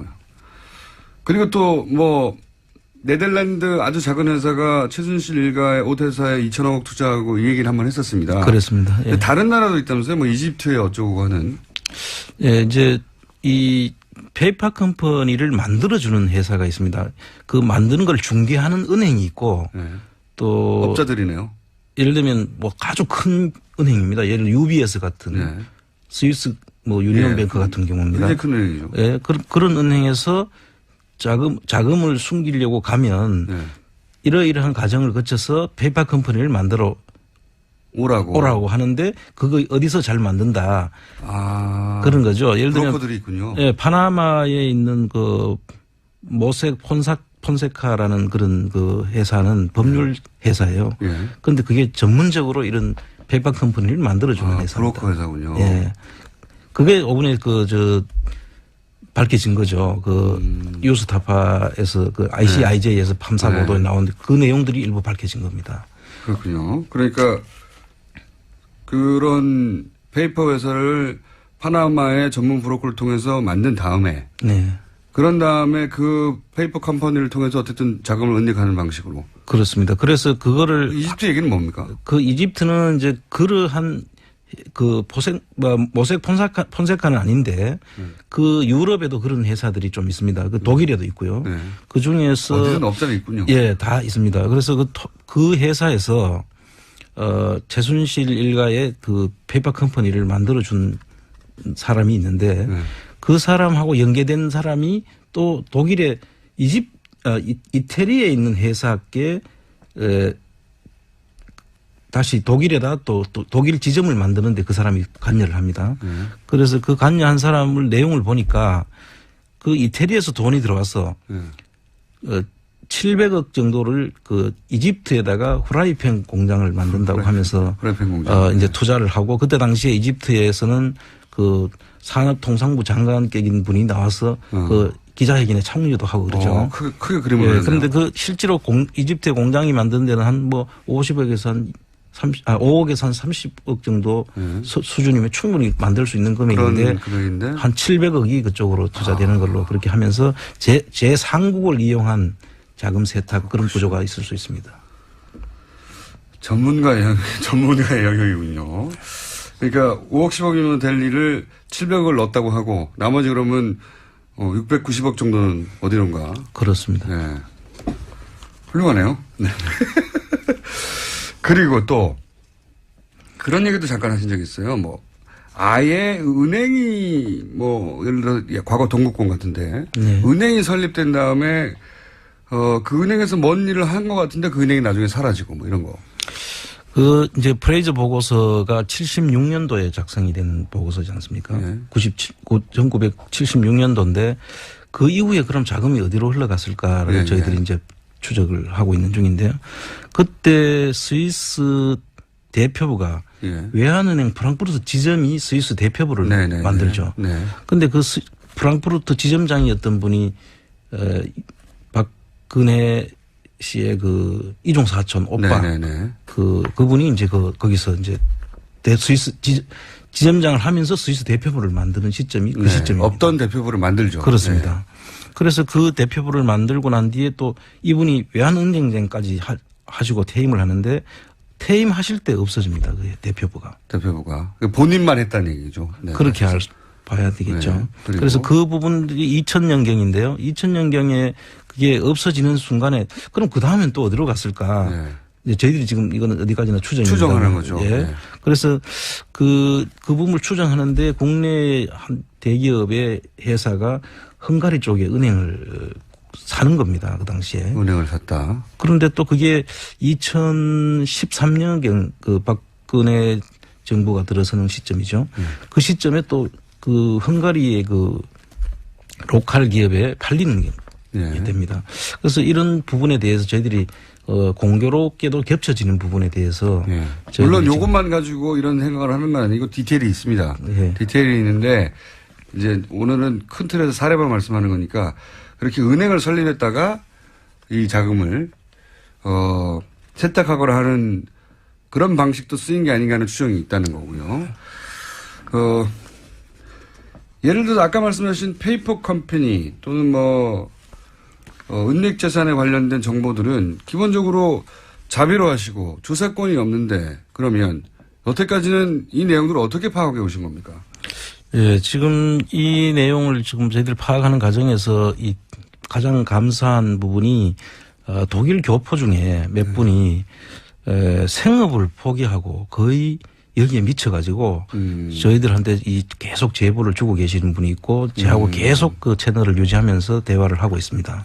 그러니까 역시 그 현재 오래 사신 분들이 그 현재 사정이 가장 밝으니까. 그렇습니다. 그 기업을 설립하는 과정부터 폐업하면은 어떤 결과가 있는지 또 하는 데는 이름들이 어떻게 되는지와 그런 부분들을 다 아는 분들이죠. 독일의 절차를 정확하게 아는 분들이. 그렇죠. 네. 그래서 이런 분들의 헌신적인 도움이 있었고 또 독일에만 있는 그 머니하우스라는 제도가 있습니다. 네. 그 머니하우스 제도를 저희들이 100분 활용을 한 거죠. 머니하우스라는 것은 기업이 설립이 되면 기업 설립을 해서 등기를 하게 되는데요. 예. 그 등기소하고 연결이 돼 가지고 이게 사이트로 만들어져 있습니다. 예. 언제 설립을 했고 언제 청산이 되고 그의 주주들은 몇 분이 있고. 우리도 그런 건 있지 않습니까? 그런데 저희들이 그 사이트가 없죠.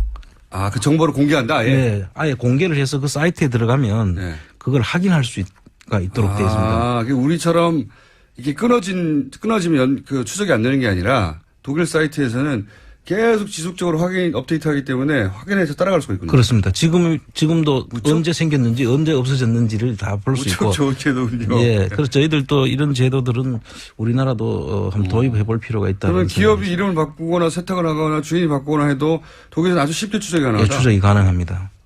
그 우리나라에는 이런 제도가 없는데 독일에는 최순실 씨가 아마 이걸 몰랐던 것 같아요.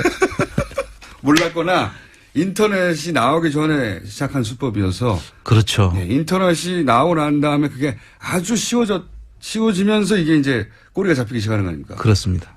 안 그랬으면 일일이 그거 다 확인해 봤어야 될 거 아닙니까? 그렇죠. 불가능하죠. 사실상 불가능하죠. 네. 네. 인력으로는. 그렇습니다. 국가 단위에서 몰라도. 그리고 등기부 하나를 띄는데도 돈이 얼마나 듭니까? 불가능하죠. 네. 자비 탐정으로서는 불가능한 일이 인터넷 덕분에. 네. 그리고 이제 또 한 가지 저희가 다룰 부분은 뭐냐면, 이채선이 그러면 정유라로 옮겨지고 있는 거 아니냐. 그렇죠. 이런 의혹들이 또 일부 제기돼서 정유라 씨 돌아오면서. 이제 저희들이 그 최순실 씨와 박근혜 씨 간의 그. 청년님? 예. 목소리를 조금 톤을 높여주세요. 네, 알겠습니다. 청년님의 목소리는 일정해가지고 아무리 내용이 재밌어도 곧 잠들 수 있는. 내용은 저는 재밌거든요. 아주. 예. 목소리를 조금만 올려주시고. 그렇겠습니다. 네, 예. 일부러 억지로 그렇게 해주십시오. 네. 이 두 분은 최순실 박근혜 씨는 경제 공동체다. 뭐 또 일설에는 한 몸이다까지 네. 지금 이야기를 짐작하고 있지 않습니까? 그런데 이분들이 그 소생들을 보면 자식들을 보면 박근혜 씨는 자식이 없고 네. 최순실은 정유라가 유일한 자식으로 네, 돼 있죠. 그리고 이 정유라에 대해서 두 분이 들인 공을 보면 대단하죠. 거의 대단하죠. 대단합니다. 자식 단순한 자식으로 보기 어려울 뭐 오히려 누구 자식인지도 모를 정도까지 왜 이렇게까지 하나는 의문들이 많이 있죠. 의문들을 가지고 있죠. 사실은 결국 말 사주다가 다 들킨 거잖아요. 그렇죠. 이게. 이 사건도 네. 거기서 출발이 된 거고요. 네. 그래서 이분들이 결국 정유라한테로 이 많은 자금들이 뭐 사회에 환원할 생각은 없었을 거고. 그러면은 전부 다 정유라에게 갔지 않겠나라는 게 이게 뭐 공통 그런 추측이죠. 추정을 하다가. 네, 네. 그렇죠. 그래서 이래 보니까 그 당시에 그 KB 프랑크푸르트 지점장 예. 그분하고 그리고 또 저 부분이 있죠. 평창동에 예. 평창동이란다. 평창군에 정유라 최순실의 명의로 되어 있는 땅이 있죠. 네네네. 거기 아방궁을 지으려고 했다고 하는 보도가 있었죠. 예. 그 보도가 이명박 정부 때 네.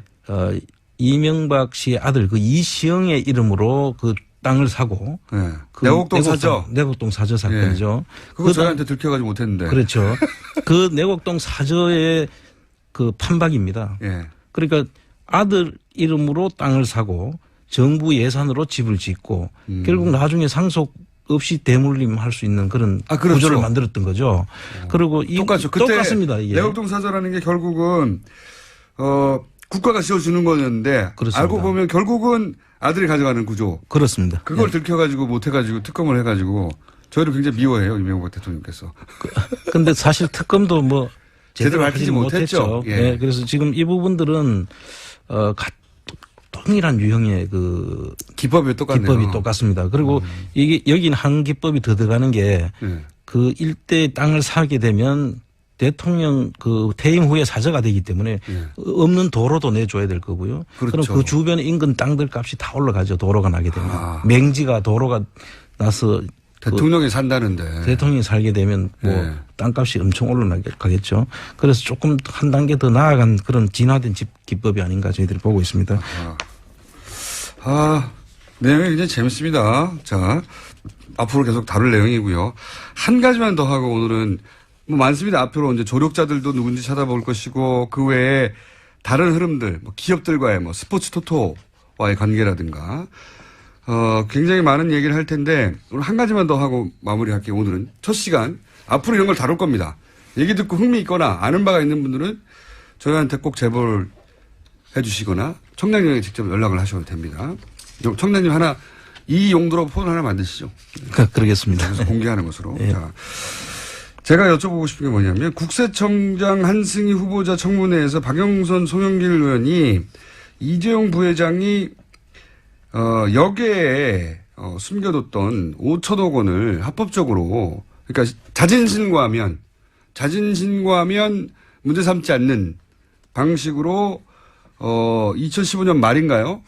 예, 15년에서 2016년 3월 말까지. 예. 그 사이에 만약에 세금 포탈을 했는데 자진신고하면 뭔가 경감을 준다거나 혹은 문제 삼지 않는다든가 공개하지 않고 있기 때문에 잘 모르는 상황인데 구체적인 내용은 그런 질의를 했어요. 국세청에서 5천억을 그렇게 다른 사람들도 많이 있는데 그중에서 이제 이재용 부회장이 5천억을 그런 식으로 면제해 주거나 혹은 받아주거나 신고를 그런 적이 있느냐. 그랬더니 한승희 후보자가 그것은 개별 특정인에 대한 세납 관련이기 때문에 여기서는 말해줄 수 없다 하고 이제 넘어갔습니다. 넘어갔고 아직 그 이후의 소식은 보도가 안 되고 있는데 만약에 이게 이제 두 사람이나 질의를 했기 때문에요. 예, 여당에 근거가 있다고 전제하고 제가 여쭤보면 제가 이제 이런 생각을 했었거든요. 그때 보도가 나왔을 때. 그렇다면 이거는 사실상 비자금을 국세청이라는 통로를 통해서 합법화해 준 거 아니냐. 네, 그런 셈이죠. 예. 근데 이런 식으로 역에서 탈세한 것을 국세청이 자진 신고만 하면 해결해 줄게 이런 적이 과거에 있었습니까? 국세청이 계셨으니까. 한 번도 없었죠. 그죠? 이게 최초의 일이고요. 그거는 잡아내는 거 아닙니까, 원래는? 그렇습니다. 이게 이거 비슷한 내용으로 있을 때는 국가 거의 비상사태, 예를 들면 IMF 환란 때, 네. 기업들이 이제 인수합병을 하고 구조조정을 해야 되지 않았습니까? 예. 그럴 때는 은행하고 이해관계가 서로 상충될 때, 예. 경제개혁은 경제개혁은 아니고 지금 그 부총리, 경제부총리, 예. 그리고 재정부 장관께서 이거를 그 은행장들이라든지 관계인들을 전부 모아가지고 이거는 우리가 이렇게 법상은 이렇게 돼 있지만 청장님 목소리 좀 톤 높여주세요. 급한 이런 상황에서는 우리가 이런 부분들을 좀 정리를 해야 되기 때문에 초법적으로 그렇죠. 돈이 필요하니까. 예. 그렇게 하면서 한 경우는 있습니다. 그러나 하지만 이렇게 이런 경우는 없는 것이 이게 더 제가 좀 심각하게 보는 것은 2017년이면은 한 90개 국가 정보 교환을 해서 저희들이 자료를 확보할 수 있는 기간이 예. 정해져 있습니다. 지금. 그런데 그 시점을 직전에. 앞두고 예. 이 기간을 6개월을 정해 가지고 특별히 그 기간에는 세금만 내면 예. 그 뒤에 조치들은 그동안 포털한 거는 봐준다는 거 아닙니까? 예를 들면 조세범 처벌법으로 고발을 해야 될 수도 있고 예. 형사처벌을 할 수도 있는 거거든요. 예. 그리고 또 자금 해외로 보내는 경우에는 예. 외환거래법 위반도 문제가 될 수 있고요. 말씀의 요지는 이거네요. 2017년이면 들킬 뻔했던 것을 예. 2015년에 자진신고하면 봐줄게라고 하는 이례적인 방식으로 합법화하는 창구를 열어줬다 이렇게 해석할 수 있다는 거 아닙니까? 제가 볼 때는 이제 그렇게 상당히 의심이 되는. 진짜로 그런 식으로 5천억이 들어왔다면. 근데 지금 이제 그날 또 확인은 안 해줬죠. 그게 안 해줬죠. 이재용 씨인지 아니다고 말하지도 하지 않았고. 않았고 이제 맞다고도 NC를 하잖아요. 했는데요. 예. 다만 이제 제가 볼 때는 꼭 그 사람만 한 거는 아닐 테고 예. 뭔가 그 시간에 그렇게 쫓겨가면서까지 할 필요가 없다 저는 그렇게 보는 것이고요. 그런데 이제 저희가 이 시간에 언급하는 이유는 뭐냐면 그렇게 이례적으로 국세청이 조세 포탈한 것을 이렇게 봐주는 그런 기간을 만들었다면 혹시 그 기간이 최순실과 삼성 간에 이런저런 딜이 오가는 기간인데 혹시 이 딜이 패키지 딜 중에 하나가 아니었을까 하는 의문을 가지는 거죠. 그렇죠. 그때 당시에 미르 재단이 설립이 된 것이 2015년 10월 27일로 제가 기억을 하고 있거든요. 그런 시기에 2015년 10월 1일부터 2016년 3월 31일까지 6개월간을 자진신고 기간으로 했는데 자진신고제라고 이름을 붙이는데 사실 제도는 계속돼야 제도죠. 그렇죠. 원포인트로 그냥 하고 마는 거고 이 뒤엔 절대로 안 된다라고 하는데 그리고 또 2017년도에 와서는 금융정보 공개 서로 교환을 할 수 있도록 그 협상이 이루어져 있는 상태에서 이걸 급하게 이렇게 할 이유는 없죠. 오늘 여기까지 하겠습니다. 이상하죠. 자, 쇼미더만이 앞으로 이런 주제들을 오늘은 겉핥기만 한 겁니다. 예. 심도 있게 다뤄서 결국은 은닉된 재산을 다 찾아낼 때까지. 네. 그 사이에 목소리 톤을 높여주시고요. 노력하겠습니다. 제2의 폰도 자비로 마련해 주십시오. 알겠습니다. 자, 오늘 여기까지 듣겠습니다. 지금까지 안원구 전 국세청장이었습니다. 대구 국세청장이었습니다. 면서 이러한 대화를 했습니다. 이유미 씨가 안 전 대표와 직접 연락이 닿지 않느냐라고 이준서 전 최고위원에게 물었고요. 당시는 검찰 소환을 앞두고 당 안팎으로 이유미 씨가 구명을 할 때였습니다. 그리고 그 다음날 이준서 전 최고위원이 안철수 전 대표를 만났습니다. 그 자리에서 이 전 최고위원은 이유미 씨의 요청으로 안 전 대표를 5분간 독대했지만 고소고발 치하 문제만 이야기했다고 밝혔습니다. 독대에서 무슨 말을 했는지는 뭐 지금 본인들이 말하는 정도밖에 파악할 수가 없죠. 네, 고소고발권 취해야 된다고. 여기서 제가 주목하는 대목은 이거예요. 안철수 전 대표와 연락하기 위해서 이준서 전 최고위원이 물어본 사람은 이유미 씨라는 겁니다. 네. 이 대목을 짚자는데 당내에 많은 사람들이 있잖아요. 본인 최고위원이잖아요. 예. 다른 국회의원들이 아니라 이유미 씨한테 물었다는 거고, 이유미 씨가 안철수 전 대표 측과 가깝다는 걸 아는 거죠, 충분히. 예. 직접 연락되지 않느냐고 말할 정도로. 그렇게 생각할 수밖에 없는 게 이유미 씨의 이제 과거 이야기를 계속했지만, 좀 더 구체적으로 얘기하면 청춘 콘서트 때 실무자였어요. 청춘 콘서트 관련해서 전화를 해서 뭔가를 어레인지하려면 이유미 씨가 받았습니다. 당시에 청춘 콘서트 측에 연락했던 적이 있는 분들은 전화번호를 확인해 보세요. 이유미 씨 전화번호가 있습니다. 자, 가까웠다는 거죠. 자, 다음 뉴스는요. 네, 문재인 대통령은 어제 기내 간담회 가졌습니다. 거기서 2단계 북핵 해법을 다시 한번 강조했는데요. 핵 동결은 대화의 입구고 그 다음에 그 대화의 출구는 완전한 핵폐기다라고 밝혔습니다. 문 대통령은 북핵 동결 단계에서 검증이 확실히 되지 않으면 다음 단계로 넘어갈 수 없다고 강조했습니다. 네, 언론에서 2단계 북핵 해법이라고 하는데 당연한 거 아닙니까? 그래서 저는 여기에 이렇게 거창한 이름을 붙일 것까지는 없다. 대화를 하고 나중에는 핵폐기까지 가겠다는 거니까 뉴스가 아니라고 봅니다. 네, 다음 뉴스는요. 네, 그리고 또 기자간담회에서 한 이야기들이 또 화제가 된 게 있는데요. 연차 휴가 계획 밝혔습니다. 휴가를 언제 간다라는 계획을 세울 수는 없는데 그러나 저는 휴가를 다 사용할 계획입니다. 라고 이야기했는데요. 대통령의 연차 휴가는 21일입니다. 현재 하루 썼기 때문에 20일 남아 있습니다. 네, 별배다 뉴스가 되네요. 네. 자, 연차 휴가를 다 사용할 계획입니다. 뉴스였고요. 다음 뉴스는요. 네, 문재인 대통령의 첫 방미 일정으로 나선 장진호 전투 기념비 방문이 미국 해병대와 한국전 참전 용사들로부터 뜨거운 반응을 얻고 있습니다. 미 해병대가 페이스북을 통해서 생중계한 문 대통령의 방미 영상에 댓글이 2,300개가 넘게 달렸습니다. 이건 저도 페이스북에 들어가 봤는데 제가 이제 인문학 전문하고 몇 차례 상징을 잘 다룬다고 했는데 굉장히 상징적인 장소거든요. 뭐 유명한 곳도 아니에요. 예. 근데 이제 미군 해병대 입장에서는 해병대 역사에 가장 많은 인원이 한 전투에서 사망했고 그리고 나서는 가장 많은 인원을 또 피난민들을 구출한 작전에 이어지기도 하니까 상징적인 장소예요. 근데 미국이 좋아하는 코드들이 다 있잖아요.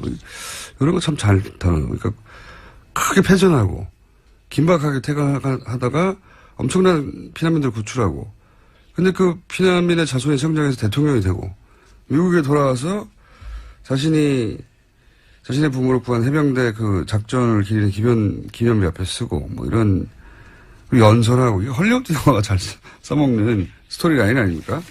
미국인들이 굉장히 좋아하는 스토리라인 코드들이 실사판으로 나온 건데 하여튼 누군지 모르겠는데 청와대에서 아주 선수가 있어요. 제가 보기에는. 예.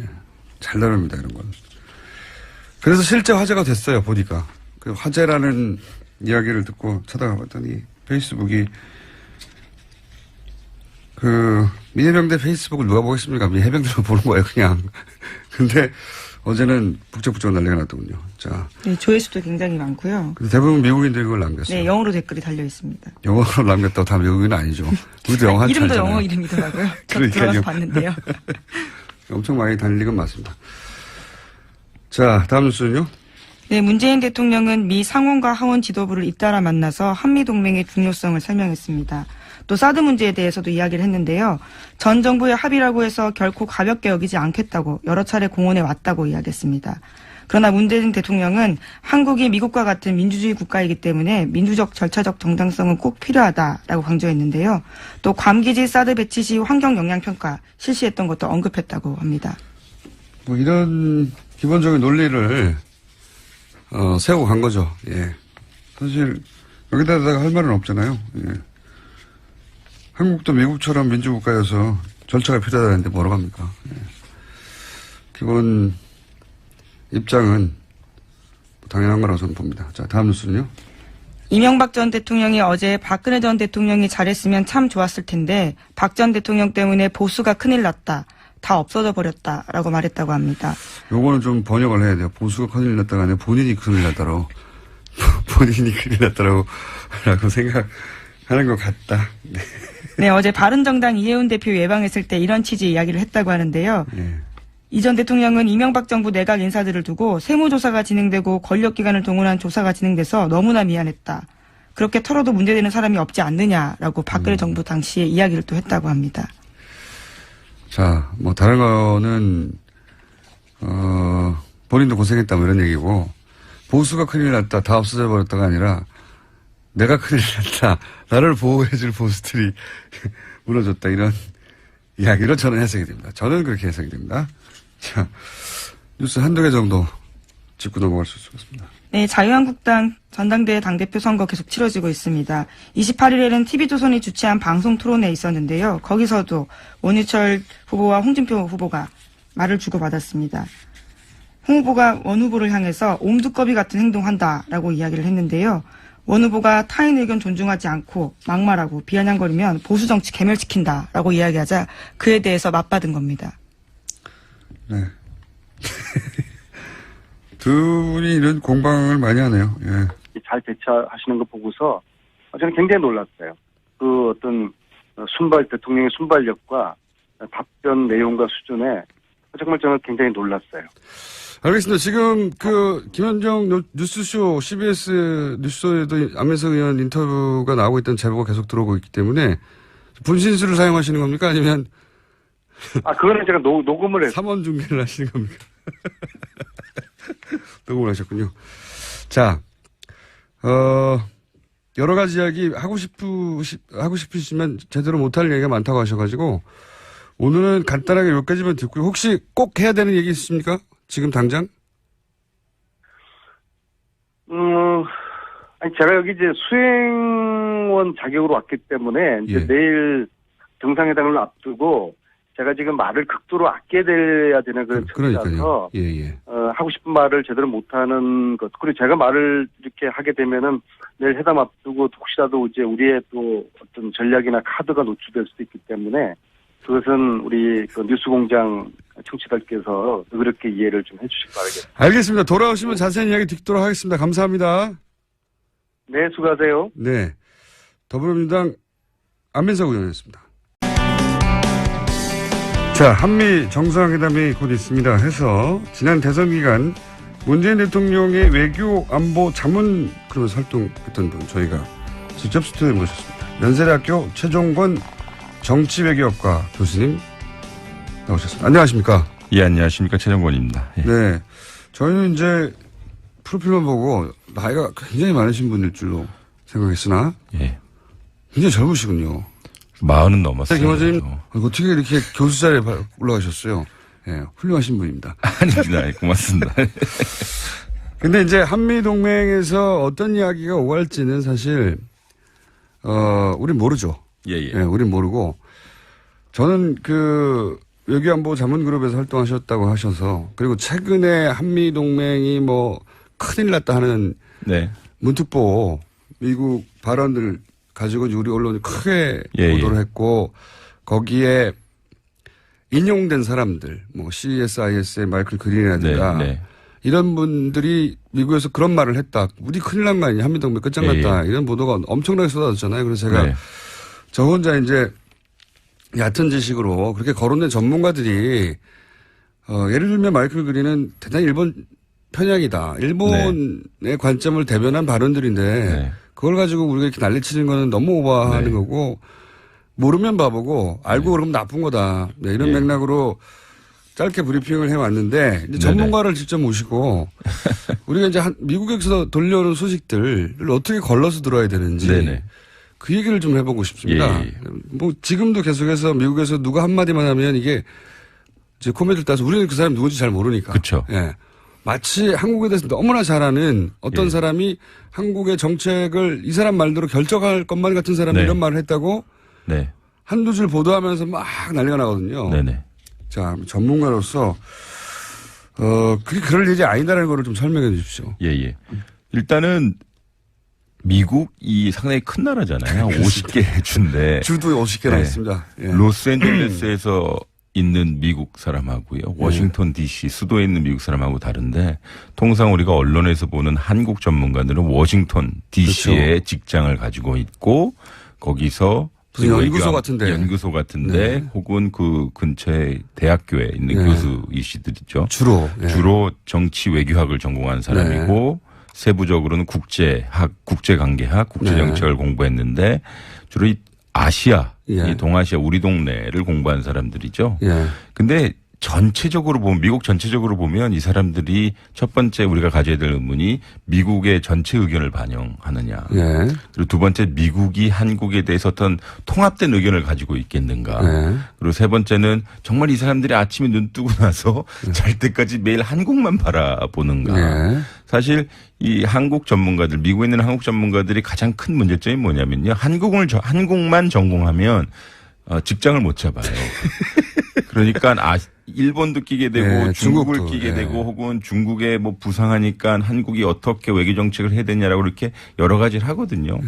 근데 이 사람들 상당히 학문적으로 훌륭한 분들도 계시죠. 근데 늘 나온다는 것에 문제가 있어요. 그러니까 늘 언론에 나오고 언론에 나오니까 늘 자극적인 언사를 할 수밖에 없어요. 그러니까 그러니까 한반도에서 어떤 상황이 발생한다면 즉 북한이 미사일을 쐈다 혹은 북한이 도발을 했다 혹은 한미 간에 여러 이견이 생겼다라고 하면 좀 주로 극단적인 발언을 많이 해요. 그래야 계속 코멘트가 따지니까. 이를테면 북한이 미사일 쐈다 그러면 우리가 가장 필요한 정보는 어떠한 의도를 가지고 쐈겠는가 그리고 왜 지금 쐈겠는가라고 하는 것이 중요한데 이거는 일종의 유추거든요. 그렇죠. 우리 서울에 있는 전문가들도 무슨 고급 정보를 받아서가 아니라 북한이 쐈다? 그러면 우리가 이거 아니겠어? 이거 아니겠어? 유추를 하는데 우리가 그렇게 얘기하면 또 우리나라에서도 진보적인 분이 계시고 보수적인 분이 계시는데 당연히 이분들이 주로 보수적인 분들의 의견을 주로 들어요. 왜냐하면 한국의 주요 언론들이 이분들의 내용을 많이 픽업하거든요. 그러니까 뭐 국가기관 통신사라고 하는 연합뉴스에서 나오거나 아니면 우리 주요 언론사에 나왔던 이야기가 영어로 번역이 되면서 이 사람들이 그걸 읽어요. 그럼 이게 마치 한국의 전체 의견이건처럼 혹은 그것이 팩트인 것처럼 얘기하고 그것을 미국의 주요 언론에 이야기하면 또 우리 한국 언론이 또 그걸 또 받아요. 그럼 이게 미국의 의견이 되는 것뿐만 아니라 팩트가 될 가능성이 많아요. 그러니까 쿠션 맞고 돌아오는 한국의 또 우리나라도 제 의견이 예를 들어서 전문가로서의 제 의견이 대한민국 정부의 그 정책은 아니잖아요. 그렇죠. 근데 우리는 그거를 보고 미국의 자세가 혹은 의견이 한국에 대해서 상당히 우려하고 있다. 혹은 한미동맹에서 무슨 문제가 있으면 미국이 상당히 불만을 가지고 있다라고 매우 과도한 일반화를 하죠. 근데 주요 등장하는 분들이 매우 한정적이고 두 번째는 그분들이 한 번도 자기는 모른다. I don't know라고 얘기한 적이 없어요. 그러면 전화가 안 오잖아요. 그리고 그 전화번호. 이런 주장을 했다고 합니다. 최순실 씨가 그렇게 생각하고 실제 권력도 휘두른 정황이 굉장히 많고, 그런 정도의 권력 중독이었다면 저질렀던 일들 밝혀지지 않는 것들이 많았을 것 같다. 아직도 많을 것 같다. 그 과정에서 얻어낸 이권이나, 그 이권으로 얻은 실질적인 이익이 또 해외로 빠져나간 그런 은닉 자산들 굉장히 많을 것 같다. 꼭 다시 찾아야 된다, 이건. 예, 다시 한번 다짐하겠습니다. 이런 식으로는 절대 성공할 수 없다는 사례를 꼭 남겨야지 되지 않겠나. 자, 그래서 저희가 오늘, 이번 주, 오늘부터, 다시 은닉 재산 추적 프로그램을, 시작합니다. 자, 다음 순요. 네, 어제 박근혜 전 대통령이 검찰에서 한 이야기도 잠깐 뉴스에 나왔었는데요. 최순실 씨와의 관계는 완전 소설이고 자기도 관련 뉴스 보고 놀라움의 연속이었다. 이런 이야기를 했다고 합니다. 게다가 정유현에 대해서는 이름 자체가 머릿속에 있지도 않다라고도 부인했다고 합니다. 박근혜 전 대통령이. 예. 네. 하지만 정유라 씨는 지난번에 들어와서 크리스마스 때도 통화했고 1월 1일에도 통화했었다고 밝힌 바가 있습니다. 누구지 모르고 통화했나 보죠. 이름 자체가 머리에 없다는 거 보니까. 모든 걸 다 부인하니까요. 자, 다음 순요. 네, 국민의당 관련된 소식입니다. 이유미 씨와 이준서 전 국민의당 최고위원이 대선 하루 전인 5월 8일 나눈 카카오톡 내용이 공개됐습니다. 카카오톡에서 이유미 씨는 사실대로 모든 걸 말하면 국민의당은 망하는 거라고 해서 아무 말도 못하겠다라고 이야기했고요. 이준서 전 최고위원은 사실대로라면 무엇을 말하는 것이냐고 물었습니다. 그러자 이유미 씨는 개인 간에 가볍게 나눈 대화다라면서 판슨스 스쿨 동료와의 이야기를 이런 식으로 평가했습니다. 저는 이제 어제도 말씀드렸지만 이 카톡은 고소고발 상태에서 증거가 될 수 있다는 걸 둘 다 인지한 상태의 대화다. 그러니까 그냥 그대로 보면 안 되고 그걸 염두에 두고 봐야 된다. 이제 이유미 씨는 나는 사실대로 말하자고 했다는 알리바이를 남기는 문자일 수도 있고요. 예, 단순히 걱정이 아니라. 걱정이 있다 하더라도 동시에 알리바이를 남깁니다. 유준서 씨는 나는 아무것도 모른다는 알리바이를 남기기 위한 문자. 왜냐하면 이게 곧 공개될 수도 있다고 생각하면서 문자를 하는 거라는 거예요. 예, 당시 이미 고소고발이 되어 있던 상태였습니다. 그리고 실제 이 대화가 좀 말이 안 되는 부분이 있어요. 왜 그러냐면 이제 이유미 씨가 사실대로 모든 걸 말하면 국민의당은 망하는 거라고 하셔서 아무 말도 못 하겠어요. 이렇게 얘기했단 말이죠. 이 말은 그 이전에 여러 차례 사실대로 말해야 하는 거 아니냐. 그 사실이 무엇인지는 제쳐두고라도 그런 얘기를 주고받았다는 얘기죠, 서로. 그런데 여기서 이준서 씨의 대답은 마치 처음 듣는다는 듯이 무슨 말이냐고 되묻거든요. 대화가 어색해요. 그렇잖아요? 이 앞에 이미 모든 걸 말하면 망하는 거라고 하셔서 아무 말도 못하고 있다라고 자기 처지를 호소하고 있는데 이준서 씨의 거기에 대한 대답은 무엇을 말하는 거냐고. 이렇게 되묻는단 말이죠. 처음 듣는다는 듯이. 이 대사 자체가 이 카톡이 앞으로 공개될 수 있다는 걸 염두에 둔 대사라는 거죠. 처음 들은 얘기가 아닌 처음 듣는 것처럼 하잖아요. 예. 자, 앞뒤가 안 맞는 대사입니다. 서로. 관련해서 뉴스가 좀 많죠? 예. 네, 국민의당이 관련 폭로를 하기 4일 전인 5월 1일에 이준서 전 최고위원이 또 관련된 내용들을 박지원 당시 대표에게 보냈다고 합니다. 이 전 최고위원은 박 전 대표의 전화기 2대 중 한 대에다가 관련된 화면을 보냈고 통화까지 시도했는데요. 통화는 되지 않았고 재차 메시지를 보냈다라고 합니다. 하지만 박지원 전 대표는 이런 내용은 실제로 보고받지 못했다라고 당 진상조사단에 진술했다고 합니다. 그러니까 이제 당과 연결된 고리들은 없다. 예, 직접 당 최고 지도부하고 연결된 고리는 없다는 얘기인 거죠. 예. 본인 휴대폰이 하도 폭탄 문자가 많이 와서 놓고 다녔다는 거잖아요. 2개가 다른 있었는데. 폰을 썼다라는 예, 취지 이야기인데요. 어쨌거나 한 핸드폰에 메시지가 들어갔다라는 건 사실이라는 거죠. 예, 비서관이 확인을 했지만 예.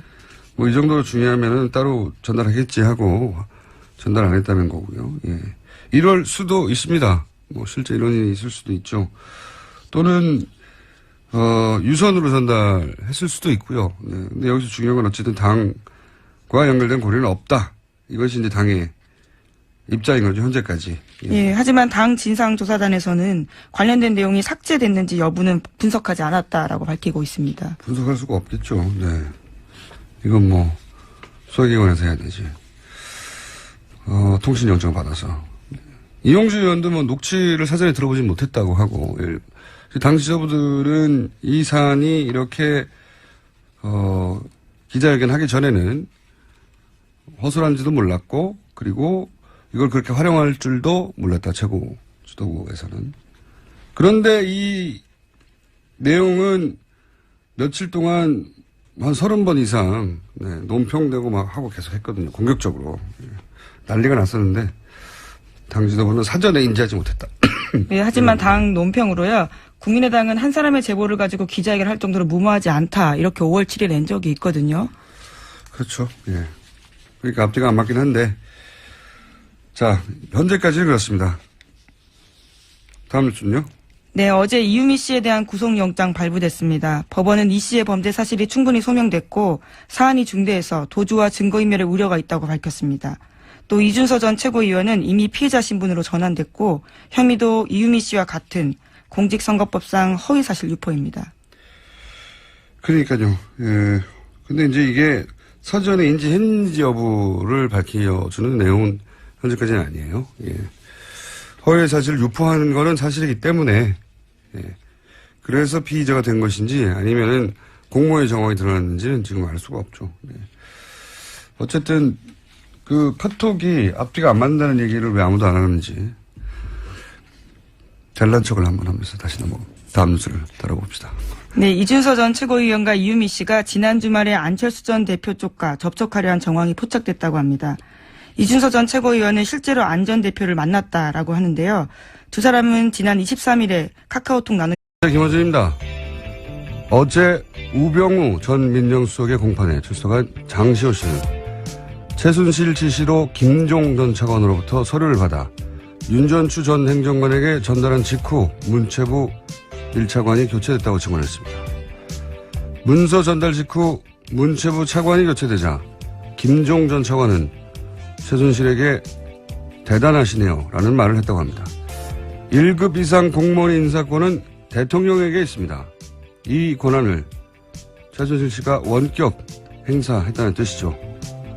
그 외에도 최순실의 독일 금고지기로 알려진 이상화 전 하나은행 본부장, 유재경 미얀마 대사, 서울대병원 서창원 원장, 관세청 관련 인사들, KT, 광고 담당자들 등등 지금까지 정황이 드러난 인사들만 해도 분야를 가리지 않습니다. 법이나 윤리, 상식이나 불문율 그 어떤 브레이크도 없었습니다. 그런데 이게 전부일까? 연장되지 못한 채 특검이 멈춘 지점에서 과연 얼마나 더 진도가 나갔는가? 우리 사회 최순실의 흔적은 다 밝혀진 것인가? 뉴스공장은 이 질문을 멈추지 않겠습니다. 김호준의 다짐이었습니다. 이 공판 관련 뉴스들이 사실은 공판장에서 이제 검찰이 자신들이 받아낸 진술들이 등장하기 때문에 굉장히 자세한 내용이 나오기 시작하는데 요즘 뉴스들이 너무 많다 보니까 자꾸 묻히고 있어요. 예. 그래서 오늘은 최순실 씨 관련 뉴스를 첫 뉴스로 좀 전하겠습니다. 자, 공판장에서는 어떤 이야기가 오갔습니까? 네, 어제 우병우 전 민정수석의 두 번째 재판이 있었습니다. 여기에 장시호 씨가 증인으로 나왔는데 다양한 발언들을 쏟아냈습니다. 지난 2014년 정윤회 문건 사건이 불거졌을 당시에 자신이 최순실 씨와 함께 있었다라는 겁니다. 최순실 씨가 밥 먹는 자리에서 전화를 하나 하고 왔는데 민정수석실에 도움을 청했다라고 이야기했다고 합니다. 그러면서 장시호 씨가 말하기를 최순실 씨가 통화를 하고 온 뒤 VIP에게 말씀드려야 하지 않겠냐. 그래도 유연이 아빠인데 이것을 덮어줘야지. 이렇게 죽일 수는 없지 않느냐라고 말했다고 합니다. 그래서 민정에서 해결해줬으면 좋겠다라는 말도 했다고 합니다. 이 공판장에는 이제 우병우 전 수석이 피고인석이 있었죠. 예. 근데 여기에 대해서 우병우 전 민정수석은 한마디로 말해서 날 아느냐, 날 본 적 있느냐. 장시호 씨는 본 적이 없는 거죠. 네, 쏘아 붙이면서 째려보기도 했다고 합니다. 예. 원래 이제 재판장에서 판사가 물어보기도 하거든요. 예. 직접 물어볼 말이 있느냐고. 그렇게 발언권을 줄 때 이렇게 물어볼 수가 있습니다. 근데 어제는 발언권을 주지 않았는데도 물어봤다고. 네, 끼어들어서 재판장의 제지를 받았다라고 예. 합니다. 직접 봤냐 이거죠. 예. 본인이 할 수 있는 가장 큰 공격인 거죠. 날 봤어? 나 알아? 이거 아니죠. 이거죠. 근데 어차피 직접 봤냐 안 봤냐는 그다지 중요하지 않아요. 예. 네, 또 물증도 나왔거든요, 어제요. 네. 재판에서 장시호 씨가 지난해 7월 달에 최순실 씨 가방에서 민정수석실 문건 발견하고 찍어준 사진 파일 나왔었습니다. 여기에는 이철성 경찰청장, 우리은행장, KTNG 사장 등의 평가가 담겨 있는 자료가 있었고요. 여기에는 민정수석실 검증 완료라는 메모지도 붙어 있다고 합니다. 민정에서 나온 문건에는 민정이라고 써 있어요. 예. 그래서 문서가 자기 혼자 갑니까? 최순실 씨가 민정수석실에 들어가서 이거 뜯어와서 가져왔나요? 책상 뜯고. 예. 문서가 나간 거죠. 근데 이제 저는 이거 보면서 무슨 생각이냐면 어제죠. 어제 법정 구속된 이영선 전 청와대 경호관. 예, 최순실. 벌써 그제가 됐습니다. 예, 그제군요. 최순실 씨에게 휴대폰을 몸으로 닦아서 줬던 하도 오래돼가지고 이제요. 예, 그 경호관이요. 근데 이 경호관은 특검이 마지막으로 영장을 청구했던 사람입니다. 특검 종료되면서. 마지막으로 영장을 청구했는데 기각됐죠. 구속 사유가 안 된다고 이제 영장 판사가 판단한 건데, 근데 네, 1심 상당성이 법정은 부족하다 그랬습니다. 그렇죠. 구속과 잡히는 뭐 있냐 이거죠. 한마디로 말해서. 근데 1심 법정은 법정에서 바로 구속시켜 버렸어요. 그러니까 그 구속 영장을 기각시킨 판사가 이후에 이제 우병우 전 민정수석, 우병우 민정수석 공판을 보다 생각이 난 건데 다시 또 기각을 시켰고 정유라 영장도 기각을 시켰죠. 근데 이분이 고영태 영장은 발부를 했어요. 예, 권순우 판사. 주준희 기자는 이제 이런 기각들에 대해서 합리적 의심이 대상이 된다라고 보고 있는 거고, 뭐 정반대로 의혹이 없다. 판사가 법적인 판단을 했을 뿐이다. 이런 시각도 있죠. 근데 또 이런 시각도 추가적으로 있을 수 있다는 생각을 저는 어제 했어요. 뭐냐면, 우리가 너무 빨리 안일해진 게 아닌가. 예, 최순실 관련 의혹들은 다 털었고 재판만 이제 하면 되는 그런 수준으로 좀 나이브해진 게 아닌가 이런 생각을 저는 했는데 어제 장시호 씨가 이렇게 말했잖아요. 서류를 주고 차관 인사가 나니까 김정돈 차관이 대단하십니다라고 이제 대단하다고 생각하겠죠. 문서 주는 즉시 최순실 씨가 차관이 바뀌었으니까요. 차관이 바뀌니까요. 1급 이상은 대통령만 할 수 있는 인사권한인데 최순실 찍으면 바뀌는 거 아닙니까? 그걸 눈앞에서 본 거죠. 대단합니다 하고 그리고 그 모습을 상상해 보면 최순실 씨가 얼마나 흐뭇하고 뿌듯하게 웃었을까 그 앞에서 생각을 할 수 있는데 상상해 볼 수 있죠. 그래서 저는 최순실 씨가 이런 일이 반복됐을 거 아닙니까? 일종의 권력 중독이지 않았을까. 누구든지 자기가 말하면 날릴 수 있고 혹은 임명할 수 있고 그런데 그로 인해서 책임을 아무것도 질 필요가 없어요. 얼마나 신나요. 동시에 그거 때문에 자기한테 인사청탁을 했거나 또 그걸 본 사람들이 다 고개를 저어야 될 거 아닙니까? 심각한 권력 중독이기 때문에 우리가 아는 만큼만 휘둘렀겠냐 이거죠. 네. 저는 훨씬 더 많은 일들이 있었을 것이다. 장시호 씨가 어제 이런 이야기도 해서 눈에 좀 띄었는데요. 이모가 항상 서로 개인 생활까지 다 알고 있어서 대통령이 나에게 약점을 잡혔다고 말했고 VIP가 나를 어려워한. 그리고 이제 사탕을 건넸더니 뭐라고 그랬다고요? 사탕 안에 뭐가 들어있을 줄 알고라고 하면서 거절했다고 합니다. 홍준표 후보가요. 원유철 후보가 전해주니까. 사탕 하나 드시죠? 라고 이제 제스처를 했더니 거기 뭐가 들은 줄 알고. 예. 네, 목에 좋다면서 건넸는데요. 의심의 눈빛을 보냈다는 거죠. 실제 의심이 했겠어요. 그냥 대받아 친 거죠, 그렇게. 예. 재밌는 설정입니다. 자, 여기까지 하겠습니다. 시사인의 김은지였습니다. 자, 현재 대통령과 함께 미국을 방문하고 있는 더불어민주당 안민석 의원 저희가 잠시 연결해 보겠습니다. 의원님? 네, 공장장님. 네, 거기서 주로 어떤 활동하셨습니까?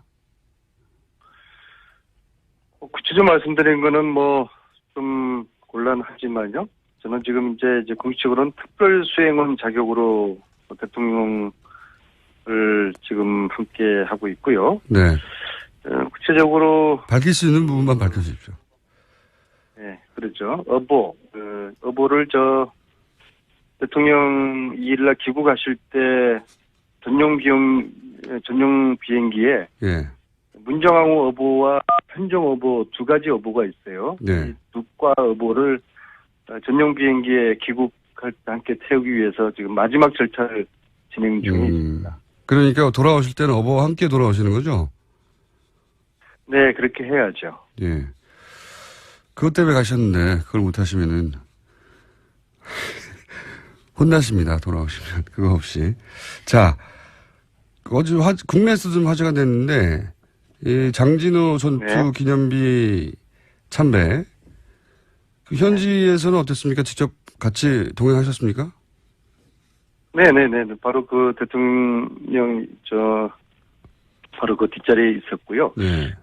우리 공장장에서도 장진호 전투가 좀 생소하죠? 그렇죠. 예. 국내는 네, 이게 잘 알려지지 않은 전투인데 이게 어마어마했더라고요. 그러니까 함흥철수를 통해서 우리, 피난민들 10만 명을 이제 그제도로 날랐지 않습니까? 네.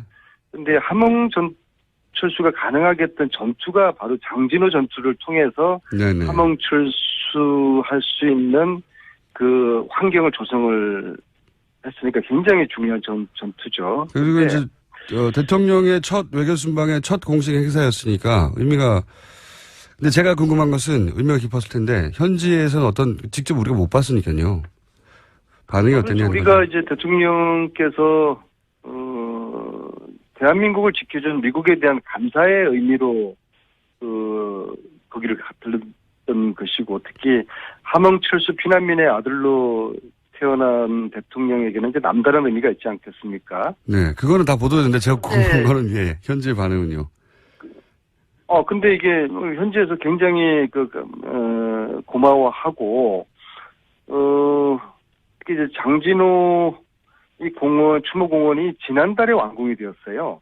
예. 그래서 이 대통령 방미와 함께 이런 행사를 하고 첫 번째 방문 코스로 갔다는 것이 여러 가지로 이제 의미가 있고 그리고 자신들의 그런 희생과 헌신을 감사를 표시해준 대통령에게 현지의 그 참전 용사들, 그 가족들이 굉장히 감격해하고 이제 고마워했습니다. 알겠습니다. 네. 자, 간담회, 미 의회 지도부 간담회에도 참석하셨습니까? 그럼 제가 여기까지 와서 거기 딴짓 하겠습니까? 간담회에서는 어떤 이야기가 오갔습니까? 그 공장장이 그 말씀에 좀 묘한 이행사가 느껴져요. 아니, 어보만 전 신경 쓰신 줄 제가요. 알았더니, 예. 간담회 참석하셨어요. 제가 이 간담회에서 두 가지 제가 아주 놀라웠는데요. 첫째는 이제 2시간을 걸쳐서 이 상원 의원, 하원 의원 20명을 만나서 이게 거의 토론회 형식으로 그냥 질의응답, 토론 시간 형식으로 진행됐는데요. 그 하원 의원 9명 1시간 했고요. 상원 의원 11명 1시간 했는데 총 2시간 동안에 상하원 모두 20명이 질문을 거의 다 했어요. 네. 우리 문재인 대통령께. 네네. 그래서 이 20명의 상하원 의원이 2시간 동안 질문을 했다는 게 제가 굉장히 놀라웠고요. 두 번째로는 20명이 2시간 질문하는 게 왜 놀랍죠? 20명이나 되니까 한 사람씩 질문하려면 2시간 걸리겠죠. 근데 각각 그렇게 한 분도 빠짐없이 예. 질문했다는 게 우리 대통령의 어떤 사드라든지 관심 문제에 대한 높았다. 인식과 입장 그런 것들에 대한 관심도를 반영하는 거고요. 제가 두 번째 놀란 것은 예. 대통령께서 즉흥 그런 질문에 대답을 예. 너무나 아주 훌륭하게 잘 대응을 하셨어요. 예를 들면 사드 같은 경우에는 형식적 절차에 대한 중요성을 말씀하시면서 의원들을 우리 입장에서 설득을 했고요. 또 의원들이 상당히 수긍하는 고개도 끄덕끄덕하고 그리고 북핵 문제 같은 경우에는 미국이 지금 그동안 일관되게 주장하는 선폐기에 주장하고는 또 우리의 입장이 조금 다른 게 있거든요. 또 이제 우리의 입장을 이야기를 또 충분히 했고, 전체적으로 한미동맹을 존중하고 중시하면서도 또 우리 대한민국의 입장을 또 당당하게 할 말을 다하는 그런 질의응답을 2시간 동안 대통령이